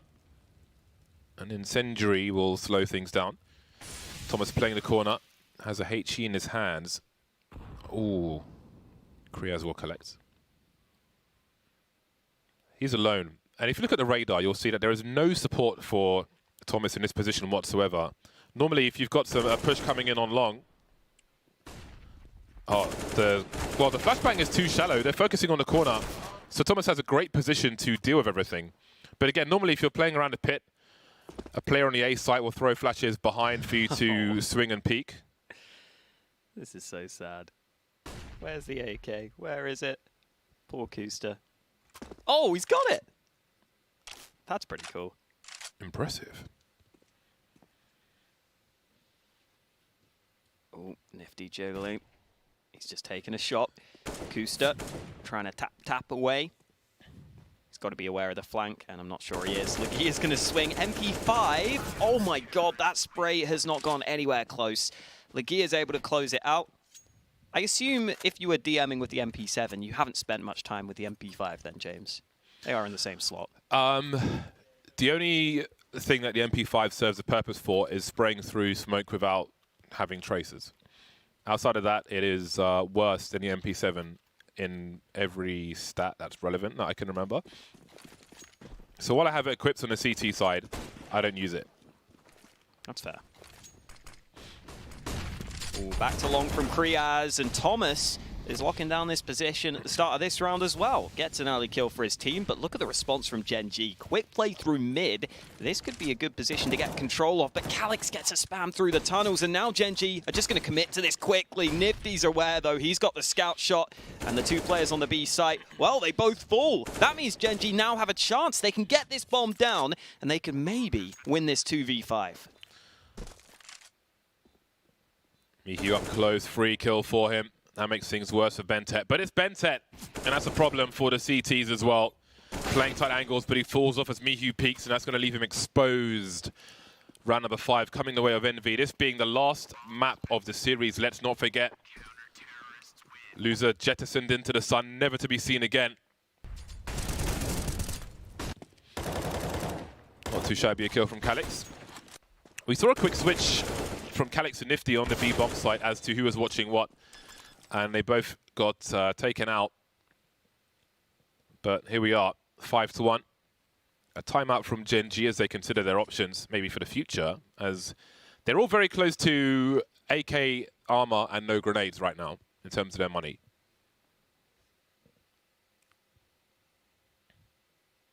Who's doing the talking? I can't see anyone talking right now, to be honest. There's only 4 of the players here, though, right? The other one, you can see his head in the bottom left. Oh, you can. I never noticed that. Yeah. Right.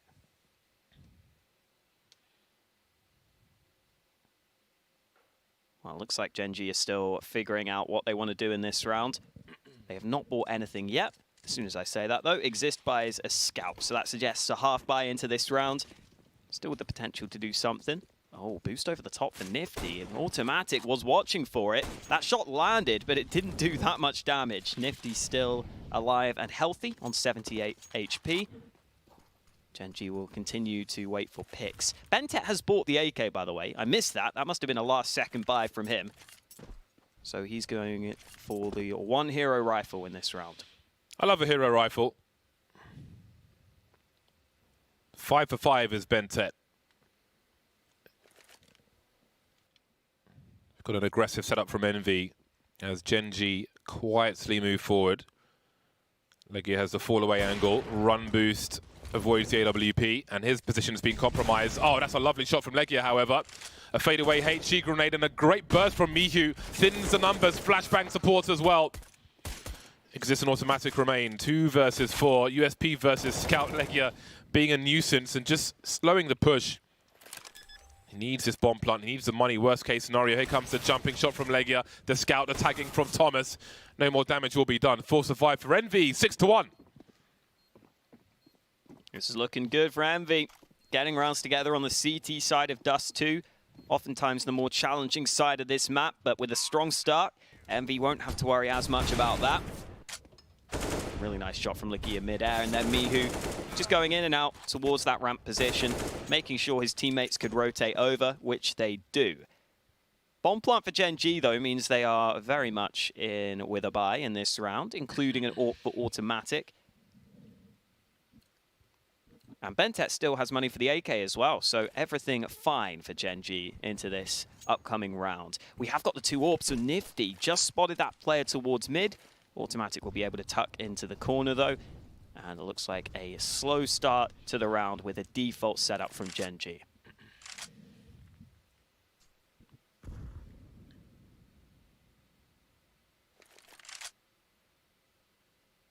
No one in B just yet. Big focus on mid here. Flashbang's gone the wrong way.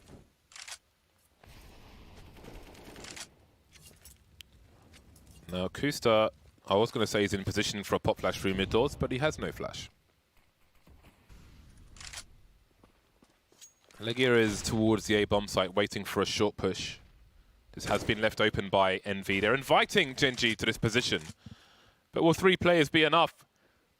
Mihu makes his way towards long. Now, he can throw a flashbang behind Legia should he require one. If they post up smokes on short, Legia can throw the incendiary. Let's see what happens. Legia being committed to the bomb site might not be the best shout, so he decides to reposition to Car. Was it Envy who had that cool one-way smoke on Car previously? I don't think it was them. But I remember someone dropped a smoke. It might have been Fnatic who dropped a smoke here at Car and just managed to snipe above it. Legia won't be doing that, though. He'll just be holding the more standard angles. Tight angle to work with. Someone ducking under his shot there, and Legia instantly gives up on it. So the bomb is going to be planted. Envy won't be able to deny this. It will have to be the full-on retake. Kriaz is top mid looking for rotation towards short. Envy were 2-man pushing long, but they've gone back to that long position. Calix looking vulnerable. The flashbangs are here, though. The burst takeout exists. That might help Calix survive. Mihu with 2, racking up the kills once again. But look at the trades here. Bentet and Automatic defending the A-bomb site. Goes too wide, though, Bentet, and now it's a 2-on-2. Calix, he spots Automatic, but he can't finish off the job. Legia trying to jiggle, trying to bait, but there will be no bite from Automatic. 4 kills as Gen.G moved to 2. I was a bit worried that Gen.G might not get the best post-plant positions there, considering they were all committed to the site. They had 3 players trapped behind those site boxes, but they worked those positions pretty effectively. Even though Mihu gets this first kill and the follow-up, Automatic is always able to sort of trade out his teammates. He even peeks into the ramp there, and I think Bentet's position was also a very important one, just playing behind that box and making sure they couldn't push up to the site to run it down. Kriaz already getting fully blinded, looking at the floor. Thomas is going to get the kill, and Mihu's also up close. This A-long explosion is not effective for Gen.G in this round, and Mihu is going crazy aggressive. Exist is going to catch that out, but it's still a massive advantage in this round for Envy. Yeah, I think Exist maybe made a step to bait the push from Mihu, realizing that he was close, unless I'm mistaken, but still, to what avail? I don't know what happened with one of those flashes from Gen.G during the execute, but the player who was out first definitely ate a teammate's flashbang, trying to avoid the rest of them. And Thomas's angle will be all too much. Automatic left now. Oh, Thomas pulling the grenade out. He's trying to do too much there. Don't need to pull the grenade out and leave yourself exposed.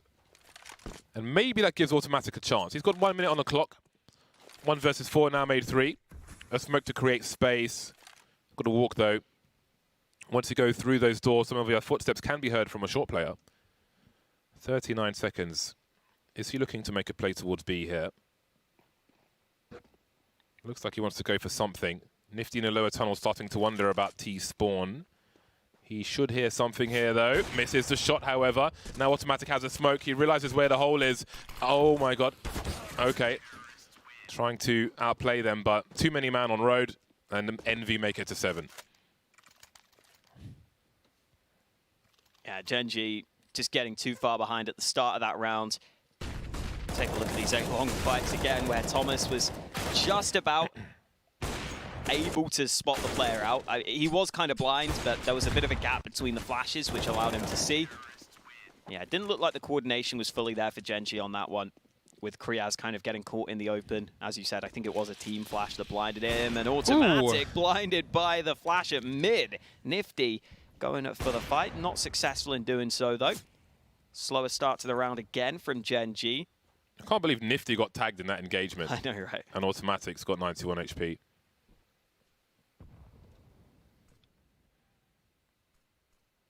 That classic 2-man push. Flashbang comes at the right time, but the duel is a little too early for him. Not quite ready to exist. Instant response, though, from Gen.G. What do they make of this? 2-man push in B tunnels. What of the remaining 3? Legia on the second AWP. Once again in the same position. I thought those grenades might come a bit later once the smokes get posted up, should they. There's a mid to B smoke. No smoke on Cat just yet. Calyx will drop a flashbang to take an angle. 49 seconds for Gen.G. No stranger to a slow round. You can see Mihu holding a flash again from that position. You can do a fadeaway flash that goes off behind a palm tree, and the T's never see it coming. Forward incendiary from Legia. Mihu maybe just playing bait. There's a palm tree flash. You just saw it being deployed there. Not in position really to move forward now, especially with the smoke up. It becomes very awkward indeed. Not sure whether he should focus on the left or the right. Has he got the flicks here, Legia? Got the attempt here. Now we've got Mihu in the smoke. Surely some master stroke. They're lining up for him. Finishes off the second one. 18 seconds, and it all collapses. 8 rounds for Envy.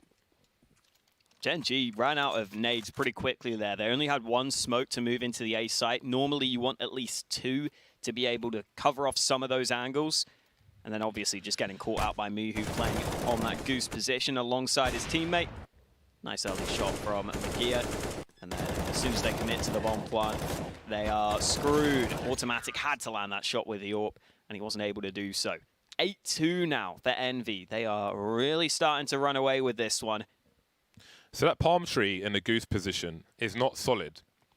So if you're a CT in goose, if you hold left and right click and you're pointing mostly up, if you, let's say, step backwards as you release the flashbang essentially goes directly up and pops behind the palm tree. So if you're pushing short, you can't see it, but it will flash you.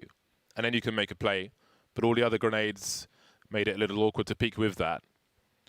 But that's a rare one. I learned that one from Alex, actually, who was briefly in this tournament. Yeah. But it's a good flashbang to know. Very simple to do once you do know. 8-2 in favor of Envy. Indeed, Gen.G on pistols. Really struggling on this T side. They've got intentions towards A-Long. Plenty of utility. Thomas is going to get caught with a grenade in his hand. Random emergence through the smoke. Playing the numbers game, Gen.G. They have position. They have a rifle as well. They also have Legia with an AWP looking to hold things down here. That's a clean shot onto Kusta. Looking for more as well. Got support from Mihu to clean up. Not too much damage done. Envy move to 9.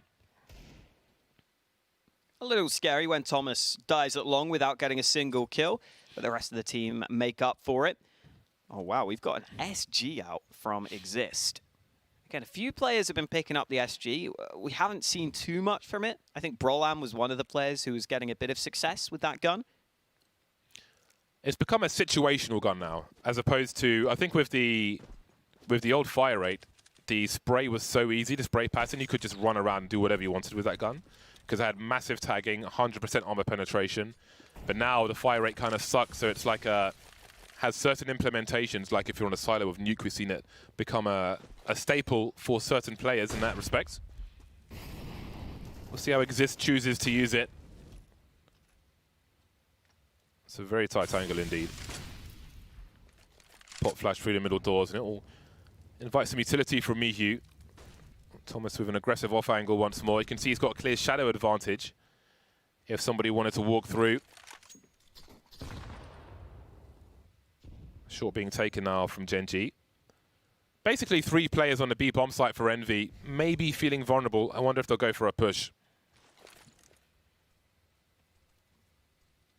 Mid control for Gen.G in through the mid doors.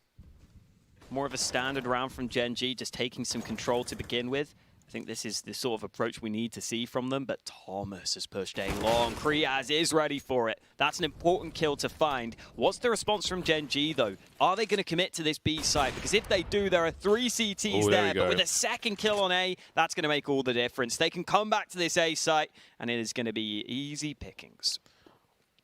Again, Gen.G plays so many slow rounds. It's always a risk to make that play, trying to catch him off guard. Doesn't work for Thomas, and that's the opening that Gen.G will capitalize on in this round. For only their 3rd round on Dust 2. Been so rare to get T rounds in this game, of Dust 2 that is. Kusta 2 for 10, Kriaz 3 for 10. Exists not much better. Still time to turn things around. 6 rounds are possible in this half. As unlikely as it has seemed the way these rounds have gone. You can see there's plenty of money for some of the players. Nifty and Calix are looking pretty flush at present. Thomas certainly not. He's been doing a lot of dying recently, but the rest of the team can buy, so they don't have too many big issues for now. Definitely nice for Gen.G to save with all 5 alive as well. Make sure that they build up at least some money on the T side of things. Pretty surprising, you could say, seeing Nifty 5 for 4 right now. He's had the AWP a lot with how the money's been going on this CT side, but can't really complain with the way the rest of the team have been playing. If anything, we've seen more AWP impact from Legia so far in this game. And Nifty crosses mid safely. The fact they jumped there was scary with where the smoke was. Yeah. 152 is a good time to shoot through the doors if you see a smoke. 152 or 151. So if you're guessing, go for one of those times. I'll wait for the tweeter, thanks. Early push from Envy through B doors, it seems. B halls, rather. They've been doing that a lot. And it might just pay off this time. Again, Gen.G, the Penguins are moving up short. Close together, share the body heat. So they can trade frag. Oh man, the patience from Gen.G. The Krieg pays off. They simply wait. That's something the SG is still very good for. Just holding angles like that. You can pretty easily control that spray. Nifty with a nice shot on the AWP. He's got to be careful. There are more players close by, but he's going to rotate away from B. They're leaving B wide open, and Mihu pulls a nade out at the wrong time. Bentet still making a play onto A, getting up close, flashing behind himself. Where's the bomb going to go, though? Is it going to try and follow him through? Maybe not now. They've spotted Thomas. They realize that B is probably the weaker site, and little do they know, it's wide open right now. They're going to get into position. Kriaz doesn't have a smoke, and that could be an issue. Legia's got the angle. Oh, not the shot, though. Bomb will be planted. Oh my god, Kusta just absorbing bullets, taking licks through mid doors. Down to 1 HP. Look at the swing. They know that there's only one player on the site. Oh my god, he's dead. He's dead. He can do absolutely nothing. Get on the bomb. They're faking it. Okay, that's fine. Thomas through the smoke. Some might wonder why Kusta just died like that. But if he manages to kill the other guy, they don't know he's 1 HP. They know he got shot in the head through the door, but they don't know he's 1 HP. If he kills the other guy, then the threat of him pushing may stop the other guy from defusing the bomb. So that's the play he's trying to make. Unsuccessful, but noble. The man died on his sword. It was a very confusing round across the board. I mean, Bentet somehow getting into that sort of CT position. A very confusing one.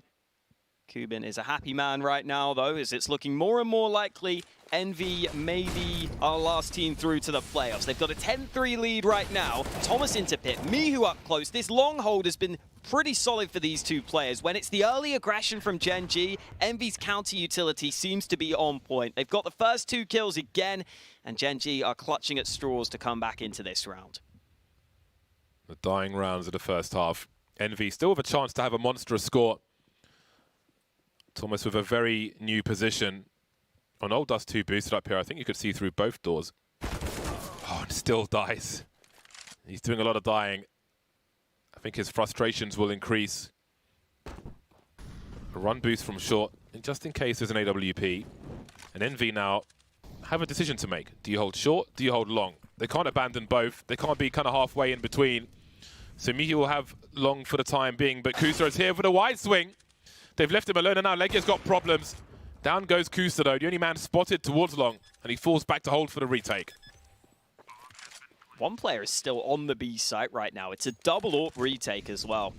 These long-range fights could be crucial. Legia is still waiting patiently. The rest of his teammates getting into position, but Automatic goes at just the wrong time, and Bentet has to do it all. 1v3, he's already got the first man. Trapped on the site itself, though. 12 HP, they're going to start to close the distance. Bentet hears the steps, he knows they're here. He's going to go for the spray, somehow surviving, but finally, Nifty finishes the job. Another round for Envy. Again, these rounds are getting surprisingly close, but Envy always seem to have the edge. Mihu is 24/7. And it's great. Again, Thomas is just taking licks on long, but Envy are coming out on top. It's about the team play and the team result. They've made his job tough, Gen.G, but Envy are still overwhelming. Looking at the kill board, looks like Gen.G have run out of steam. They've gassed like a fighter in an early UFC. Tank habit, maybe. All the HE come after the smoke. There it is. They're not deep enough just yet, though, but they have intentions. Calix will preempt them as Gen.G slow things down. Slowly move towards lower tunnel. A 4 versus 5 for Gen.G with plenty of utility, but not plenty of frags. Ooh, good shot from Kusta, but good timing for Envy on the peak. Both players peak at the same time. Kusta with the AWP can only aim at one of them. At least Kusta did choose to specifically fire at the one man, but now Calix is giving it a go with the AWP. Second kill on the round for him. And Gen.G have a 2v4 to try and come back from. I feel bad for Bentet. He's been in a few of these positions now that are very difficult. Exist trades, second headshot for Exist. Maybe away onto this A site. Mihu's gone into the open. Mihu goes down! Great shot from Exist, and it's into a 1v1. Calix was the man holding the B site to begin with. Now he's got to come back to A. Exist doesn't really know what's safe. Shields himself from short. Focuses on the slopes. Calix has a HE grenade, but he can't pull a grenade out now. He's completely exposed. There's a shadow advantage for Exist. He'll have just the jump, but Calix knows he's crouch peaks. Look at him going the crab walk there. Exist not ready for that one. Taken by surprise, and it's 12 rounds for Envy at half-time. Despite Gen.G having some success with their pace, when it comes down to the end of the round, not the case really. No consecutive rounds there. 12 for Envy as they move to the last half in the last map. Do Gen.G have anything left? Find out after the break.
Envy look to be running away with the last spot in the playoffs if this is set to continue. It's a 12-3 lead for them at the half. The pistol round could be decisive if they were to win it. We've got the buys coming through right now. Nifty gets a P250 drop for him. Couple of nades for Envy on top. On the Gen.G side, they've got 2 players picking up the utility. And it looks like a slow start to this all-important pistol.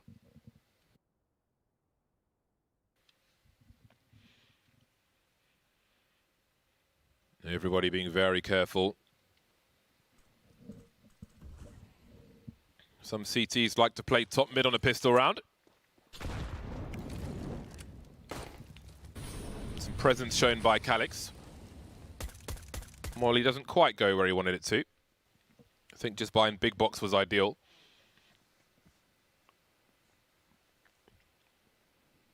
And then Envy make a pilgrimage up towards short. Nobody on the A-bomb site. Smoke and a flashbang for Gen.G. And now they start to get curious. Bentet edging forward, somehow survives. Spots Mihu lurking. Hello. It's your turn to be patient, Gen.G. Here comes the swing, though. Bentet deleted on the ramp. Kusa popping out from blue, and he holds long. He won't be able to hold the site, though. That's for damn sure. Envy are already in position. They decide to plant for short. And Gen.G don't have any players coming into that position. There is a smoke on Kusta, though. That could be really valuable to try and get that defuse. If you smoke short or even smoke the bomb, it's going to be difficult for Envy to close on those fights. And Envy already losing the first man. Kriaz popping up with the kill. Trades on towards the bomb site. Kusta going in first, but Lagia lines them up, and Calix closes it out. 13-3 Envy. They are so far ahead now. They really are. This may force the hand of Gen.G, and it may be a quick one as far as Envy are concerned. They've won both pistol rounds now. They were reset in the first half. We'll see if they are in the second. Here comes the force buy. Double scouts for Kusa and Automatic. Nifty with one of his own. Double peek from high and low. Manages to tag and avoid getting hit. And Automatic now maybe in a little spot of trouble. Ooh, there we go. Taste of your own medicine. Those scout fights down mid are so scary at the pro level. If you want to get a feel for what that is like, you can play open qualifiers and get wrecked by some semi-pros that you've never really heard of. I've done that before on Face It. I lost horribly, and you get a really good idea as to how quick these kills truly are.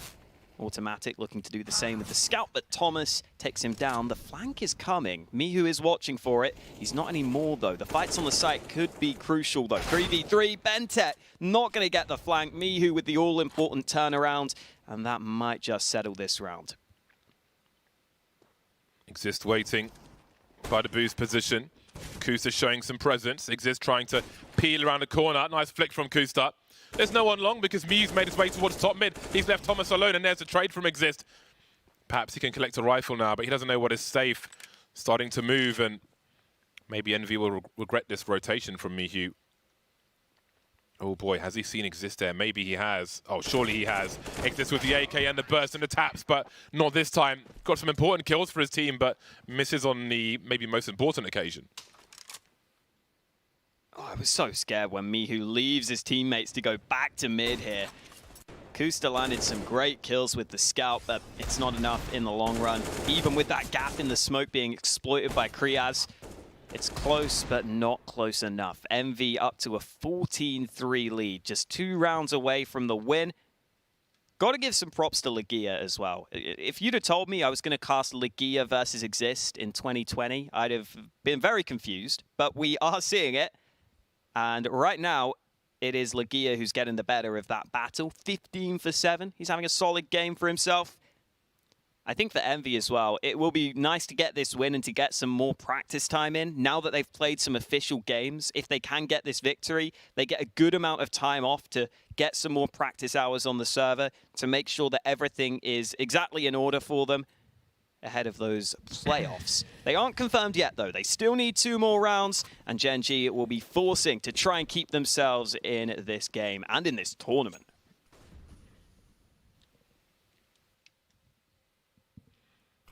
Envy out long. They'll keep things relatively quiet. Keep the guns out, boys. Legia runs past Leighton. Maybe Kusta think that's the lurker. But Thomas is also here. He could spot one down mid, automatic, with one of 2 scouts. Up they go. They have not been challenged just yet. There we go, holding down the flank. A retake of A with 2 scouts, a FAMAS, an MP9, 1 flashbang. No defuse kit. Bentec making his way to spawn. Now, do Gen.G have to... I mean, I feel like maybe a save is in order here. Yes, they've got to win 12 rounds pretty much in a row, but they're not going to win this round. I think that much is clear. No kit on these players. There are upgrades to be had, though. Kriaz is moving forward, but what have you got to gain at this point? Lose the FAMAS, and then what more is there for you in the next round? Well, we shall see. He just threw away his rifle there, I think. Yeah, I agree. Wow, it looks like Gen.G might be going out, not with a roar, but with a whimper here on Dust 2. 15-3 down. It has been, I think, a pretty impressive performance for Gen.G in some of these games, considering the situation of the 2 stand-ins. But apparently this is a step too far for them on Dust 2. They need 12 in a row just to keep themselves in the tournament. At least they've got some guns together for round 19. We'll see what they can do with them.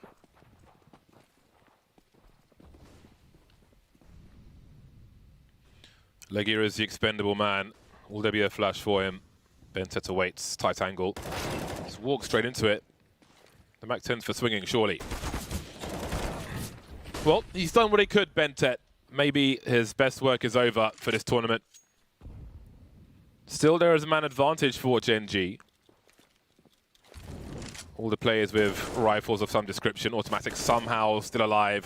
Some tagging would be fantastic, but now his cover has gone. He's exposed, and he can do no more. 3 versus 2 all of a sudden. Mihu in control of long.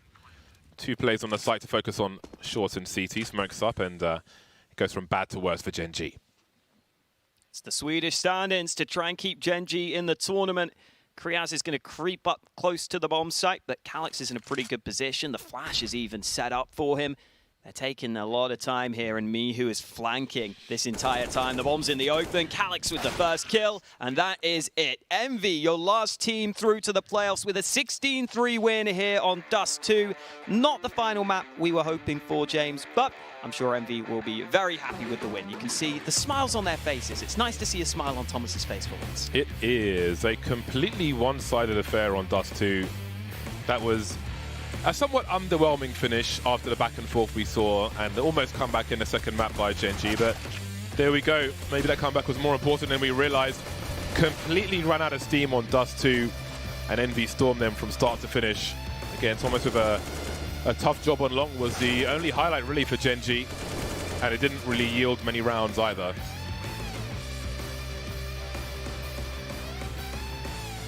Nice celebration from Kuben, the coach for Envy.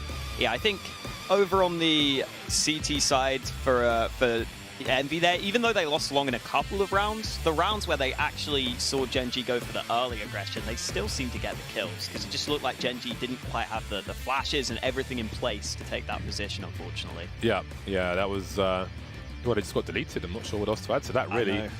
A very difficult game of Counter-Strike towards the end there from Gen.G, but again, considering they've got 2 stand-ins, I think the effort they put in and the pacing they were able to do on the T side, I think it's really scary and difficult to play against for CT teams who you saw repeated punishes for trying to flank, trying to be proactive, trying to get information and punish them for their slow play. Still, Envy managed to turn things back around and win most of those rounds, but it is hard to play against, as we can see from Train, which is probably their best example at the moment.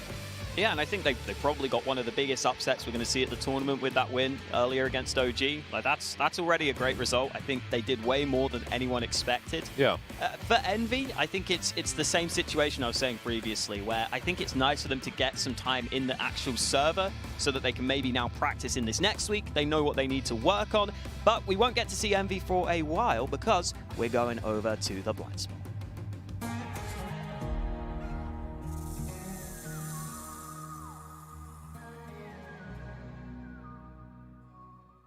Thank you very much, Hawker. Yes, indeed, we are here at the blind spot, raising a glass for Envy, making it through to the playoffs. Unfortunately, we won't be seeing any more of Gen.G, of course, joined by the wonderful Potter, Alan, and Anders for the first time here at Flashpoint 2. How are you feeling to be in the blind spot? Good. I forgot this was even here. I just skipped out on it, doing other things, I guess. So it's great. It's awesome. Yeah, it's fun. It's fun to be here. And I think we'll be joined by James Bardoff a bit later on in some sort of form because, of course, he's definitely lost our pinnacle points predictions. I know, Potter, you were kind of glad about that. Yes. It got close. It got really close there for a little bit. Yeah. I believe we can actually take a look at the updated ones. Anders, you're in first place. How did you pull that off after last week? It wasn't looking too great for you. I don't know. I didn't even realize that, honestly. I did vote for Envy, but I think I lost the first one, so I guess everyone just... Yeah. I don't know. I went huge yesterday on OG, right? I went 750 on OG, so I guess that's it. That's what did it. So I can't believe how close I was to James right at the end. I actually can't believe that. I didn't think I did that badly, but we're gonna need this last series, Envy, Gen.G. Yeah, you bet on Gen.G as well. I did bet on Gen.G, so that really nearly cost me, Alan, me, and I was Potter. winning, and then I got the last 3 wrong in a row. So it's just been an absolute disaster the last few days. How much did Monty have? Because he was 6 for 6 yesterday. He must have got to both Monty of today's was first at the end of yesterday. Yeah. So I think he probably got both today wrong. Yeah, well, he did. Confirmed by production, he did get both of them wrong yesterday, yeah. Dang, Hawka's really close up there with you though, Anders. Right? It's right there, yeah. I think, I don't know, listen, half the time when I'm doing these, I just you know, doing like last minute, I'm almost falling asleep and I see like the email from Susie and she's saying like, please, Anders, can I have your... And I'm like, yeah, here we go. So I wish it was like some great science behind it, but it's not really, so. Well, calculated. Yeah. I love how James actually came in this week with the approach of like, I'm just going to bet on the underdogs because surely one of them will win. And earlier on, we got Dig going through, obviously, but not enough. No, it almost paid off for him, though. It almost paid off for him. I respect the commitment, no matter what, because it was looking pretty grim for him even just 2 days ago. So sticking to his guns. That's James Bardoff. I do respect that. I think I got both of today's wrong, which just isn't cute. But we need to talk about that. Obviously, we're seeing Envy going through to the playoffs. They're the last team to be confirmed going through to the Flashpoint 2 playoffs. Any surprises? Just looking at that last map, they were looking pretty dominant on that Dust 2. Well, Lugia's an opper. That's brand new news for us. Lugia is an opper, and he looks like the best opper on that Envy lineup. So best opper in the tournament. He's definitely better than Exi. Definitely. That's so stupid, isn't it? Are these any surprises just in terms of the results of the last chance qualifiers as well? I think it's kind of safe to say I think they're both Dignitas, upsets, actually, coming into this one. Definitely the Dignitas one. I don't think many people, outside of just going for like YOLO bets for the points, actually thought that Dignitas were going to take that one. I was devastated with the second result because this morning I almost changed to Envy. Oh. I was thinking, Gen.G, they are a team of 2 standards. They're not actually any good. I should take Envy. I didn't change it, and now I've paid the price, and I'm down the bottom of it. And she changed it, just tilted me even more.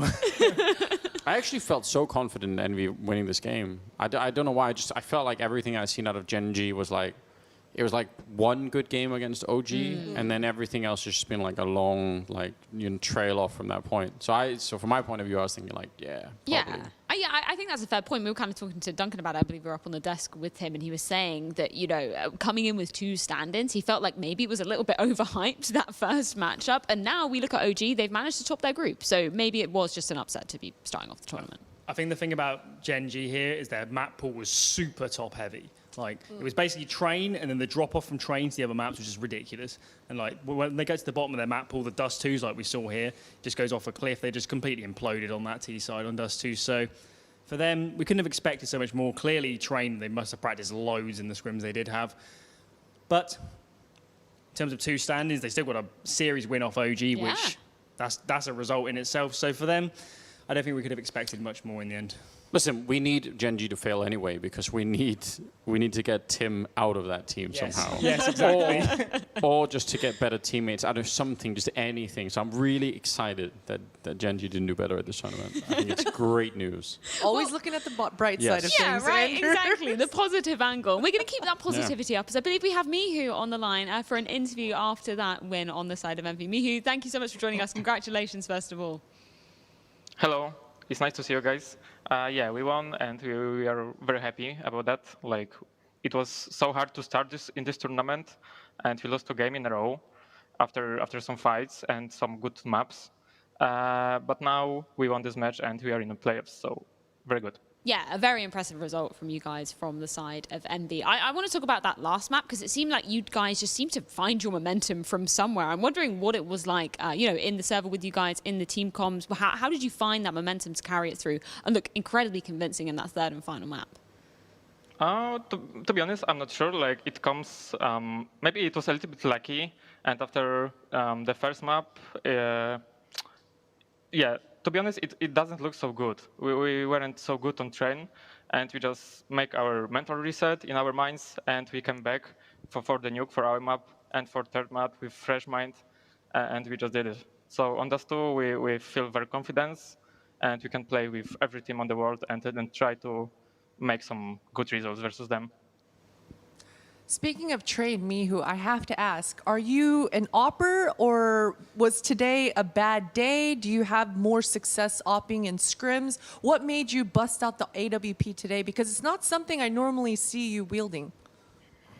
Yeah, sometimes I have to build my confidence from starting with M4 on Ivy as CT, but in this time I didn't feel so comfortable, so that's why I just pick up and I'm trying to do some plays with it, but to be honest, I really didn't feel this map for now, and I just tried to play in the different ways than before. But I will work on it for sure in the future. I will not give up on this position. I felt very confident there in the past, so I'll be back. Shall I go for it? Yeah. So Mihu, in the first Forza game you had, I think you had a lot of issues on both sides of the map. And then going into the MIBR series, I think you looked a little bit better. Things were cleaned up a bit. Maybe the comms were better. And then today, you looked even better than in that MIBR series. So what actually changed within the team between those matches? Was it just a case of, you hadn't actually played officials with this lineup before, so you had a bit of, a bit of rust going into those first series? What actually changed throughout these 3 series that you've played? I think we changed our mind a little bit because we started to play as this team in this tournament without even any experience in the smallest cup, and it was something huge for us. It's a big tournament, it's a flashpoint, it's not like cup for $100, and there is very good there is a lot of very good teams in the flashpoint, and we just need to take some experience from the first match, from the second, and then we were like better in the third map, in the third match, and we felt more confidence than before, and maybe that's the reason. I think so. Yeah, I want to ask about Lagira as well. I know when I was chatting to Nifty just before you guys came into Flashpoint 2, he was saying he was taking on that role of sort of being the primary caller, even though Nifty's still giving his input somewhat. So how is that actually working within the server? What's he like as an in-game leader? In the game leader is Nico Legia. And we tried give him a lot of space and a lot of ideas from our side, what happened on the map around, and we are just sharing our point of view, how we can beat our opponents in the next round and what we did wrong in the previous. So we are trying to find the solution as a pack, as all the team members, and that's why we paused the game a couple times today. And yeah, this is how it works for now. And for you guys going forward in Flashpoint 2, obviously we now know all of the teams are going to be qualifying for the playoffs. So how are you viewing yourselves stacking up against the other competition? What sort of chance do you feel like you have of progressing further here at Flashpoint? Yeah, like everyone saw, we didn't start so good in this tournament, but now we are confident enough to try to beat every team in this tournament. Of course, it will be very hard because the rest of the teams are so good and they played very well. And yeah, it will be hard. It will be nice to see who is our opponent for the next game. And in this time before, we will try to do our best on our pracs, on trainings. And yeah, we will be ready, of course. Is there a particular team that you're looking at that, potentially the favorites or somebody that you would really, really like to be facing and taking down? No, I don't have. No, nobody like OG, Fnatic, Big, any of those big names? No, I hope we will be ready for every opponent. It doesn't matter who will be. It will be, of course, very good team we have to face on the next match. So we just need to be ready with our game, and then we can think about our opponents. Just maybe watch some demos, be ready, prepare everything, and yeah, that's all. For me, it doesn't matter who will be. Well, that's fair enough, Mihu. We love seeing you guys coming in fully prepared. Unless we have any other questions, I think we can bid farewell to you, Mihu. Thank you so much for taking the time to chat with us. And massive congratulations on that win once again. Thank you very much. See you in the next match. Always lovely to get to hear a few words from him. I do want to talk about the teams that we're going to be going through to the Flashpoint playoffs. It's interesting when we're looking at some of the teams that are in these groups. We're looking at all the teams that we said were the favourites actually topping the groups as well. Fnatic coming first, Big coming first, and OG also weirdly coming first after a really, really slow start. Yeah, I think for most of those, the way, if you just look at the group results, you think, I mean, this went as expected, all the results were fine. If you actually were here watching it, the Fnatic, they had to beat Mad Lions in a rematch to take that one. OG lost the first game against Gen.G with 2 stand-ins and 5 days practice, then came back from the lower bracket in their group to win it in the end. So even though the groups may have played out in the end, as more so as we would have expected, I think the groups were crazy. We had some really great games. That MIBR big game to close out was absolutely insane towards the end. So even though the groups went in the end maybe as we would have expected, you know, those second place teams, they're really punching here and they could do damage in the playoffs. Yeah, and speaking of the playoffs, we actually do have the bracket ready.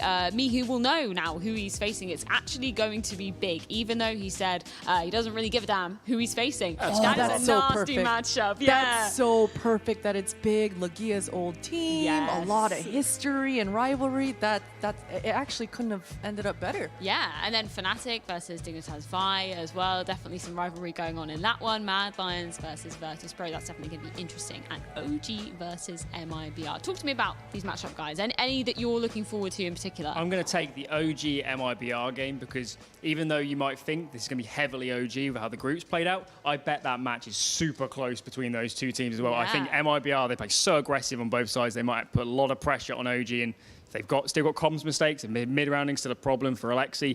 They could exploit it. The other one would definitely be VP Mad Lions. That could be a super close series, and that would be one I'll be waiting to see.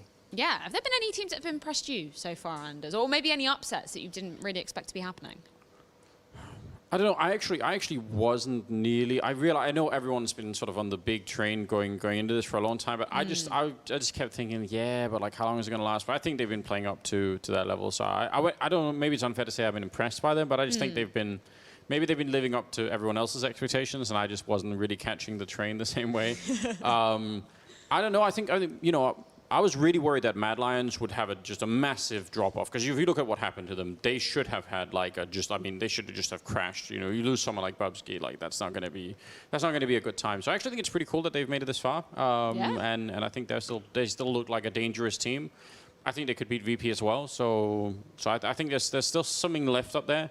OG, I am probably the most angry and like nervous about the way that they play against Gen.G, and they've shown signs of it since like their last game that they played here to qualify wasn't just smooth sailing, and there's some weird like lack of focus in their game that's really annoying. So I hope that they fix that, because when they play well it's really fun to watch, but when they don't it's so frustrating. So. Yeah, I think that was a worry for us, right? Actually looking at their first game here at Flashpoint 2 against Gen.G, and we thought that was going to be such an easy matchup for them, and that kind of I feel like maybe that's tainted our expectations of them a little bit coming into it, just seeing how bad they performed initially. It did, but maybe that's a good thing for OG, you know, just kind of coast by under the radar, because for sure having that number 6 rank but right beside their name certainly had all these teams eyeing them.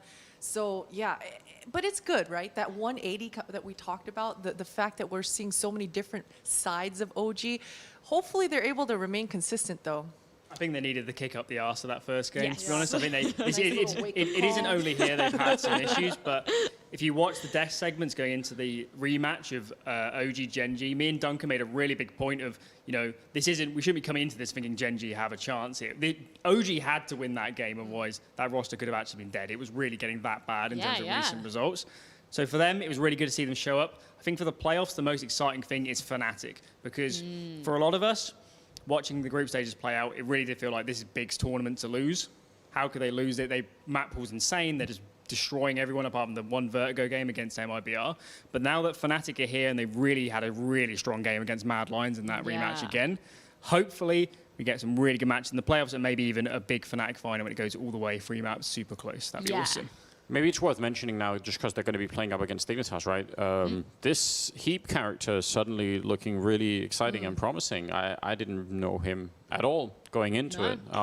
So, I mean, that's kind of cool. We don't get to see that nearly enough, I feel like, when we get, like, you know, new talent coming up. And, I mean, this last game that they were in, the last map, was incredible. So, so I think that's something to look forward to on an individual basis. I don't think it'll be enough to take down Fnatic, but, but I mean, as a story going forward for an otherwise, you know, lineup that has some old characters in and you don't really know if they're going to keep performing and all the rest of it, I think it's kind of cool. So. Yeah.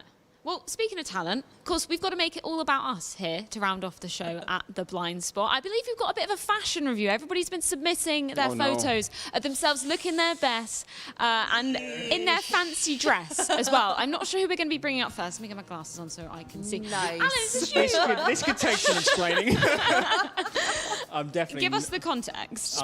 I'm definitely not sober during this. You would have guessed. This is. I'm trying to remember what year this is, but this is like pre-drinks, and then I had the banana costume and the inflatable banana in my closet. I was like, guys, as you do. Let's get it. I've got it here actually. I've got the banana costume. Brought it with yeah, you? I've got it here. Oh He's drunk so hard, he's forgot what year it was. When this happened. That's incredible. But yeah, you just kind of had. It's just iconic, really, isn't it? Yeah, yeah. Oh, look at this one as well. What is this? So those are all my trophies. You know, just casually. I have them in the back part of the webcam, like Flusher does and stuff. Beside them. Yeah, there's the banana on the left. Oh, yeah, it is. What kind of trophies are we talking about here, Alan? Yeah. Are those participation trophies, or are they they're like all first first. place? They're all first. Nice. So this is from Collegiate CS, where we won 6 tournaments in a row. Ooh. Yeah. Never will be repeated. So that was easy. So those are all my trophies. And then the one I'm holding is actually a medal for winning as well. So good times. I've fallen down since then, really. I'm now just on the desk. I can't even, you know, coach the games anymore. So we'll get you back to those collegiate ways at one point. Oh, look at this, suited and booted. Oh, so this is my sister's wedding. That's her husband now on the left. It's me on the right, if you hadn't guessed. So, yeah. Very dapper. They asked for like a dapper picture, and I needed one where I wasn't drunk, so I gave them this. No banana anywhere in this one either. Yeah, man, you used to get the banana in there for context somewhere. Yeah. Banana for scale, you know. Anders, I think we've got you up next. Oh dear. What have you It's going to be not anywhere near as fast. Well, I don't know. Classic. Listen, I was just the whole point, right, is I obviously have no sense of fashion whatsoever. I don't care about it. I think it's a stupid thing. So, listen, I just wear whatever I want at any given point in time, unless someone tells me specifically otherwise. We do have an ancient picture of me, or maybe not that ancient, but this obviously at a tournament where someone did tell me, like, you know, put on something that looks like you're at a tournament. So this is it. I think that was in Krakow or something. How much weight have you lost, Anders? Like 50 kilos or something like that, which is like 100 pounds. Wow. Yeah. Thereabouts. What knows what stone is either, so I can't do that calculation. So it's too difficult math for me. I actually always thought that when I did, I would try and wear stuff like this more, but then I remembered I don't care. So like, I don't know. I wish I knew how. Like, I wish I had some sort of talent for it or something. It's especially offensive because obviously I've been spending so much time with Semler, and he obviously knows everything about this. Yeah. I've just learned nothing from it. I want to do a segment where Semler like styles us all, but like old Semler where he used to have like the suits and shit. Yeah. I would Not absolutely love that. 2020 Semler. Yeah. He could get next.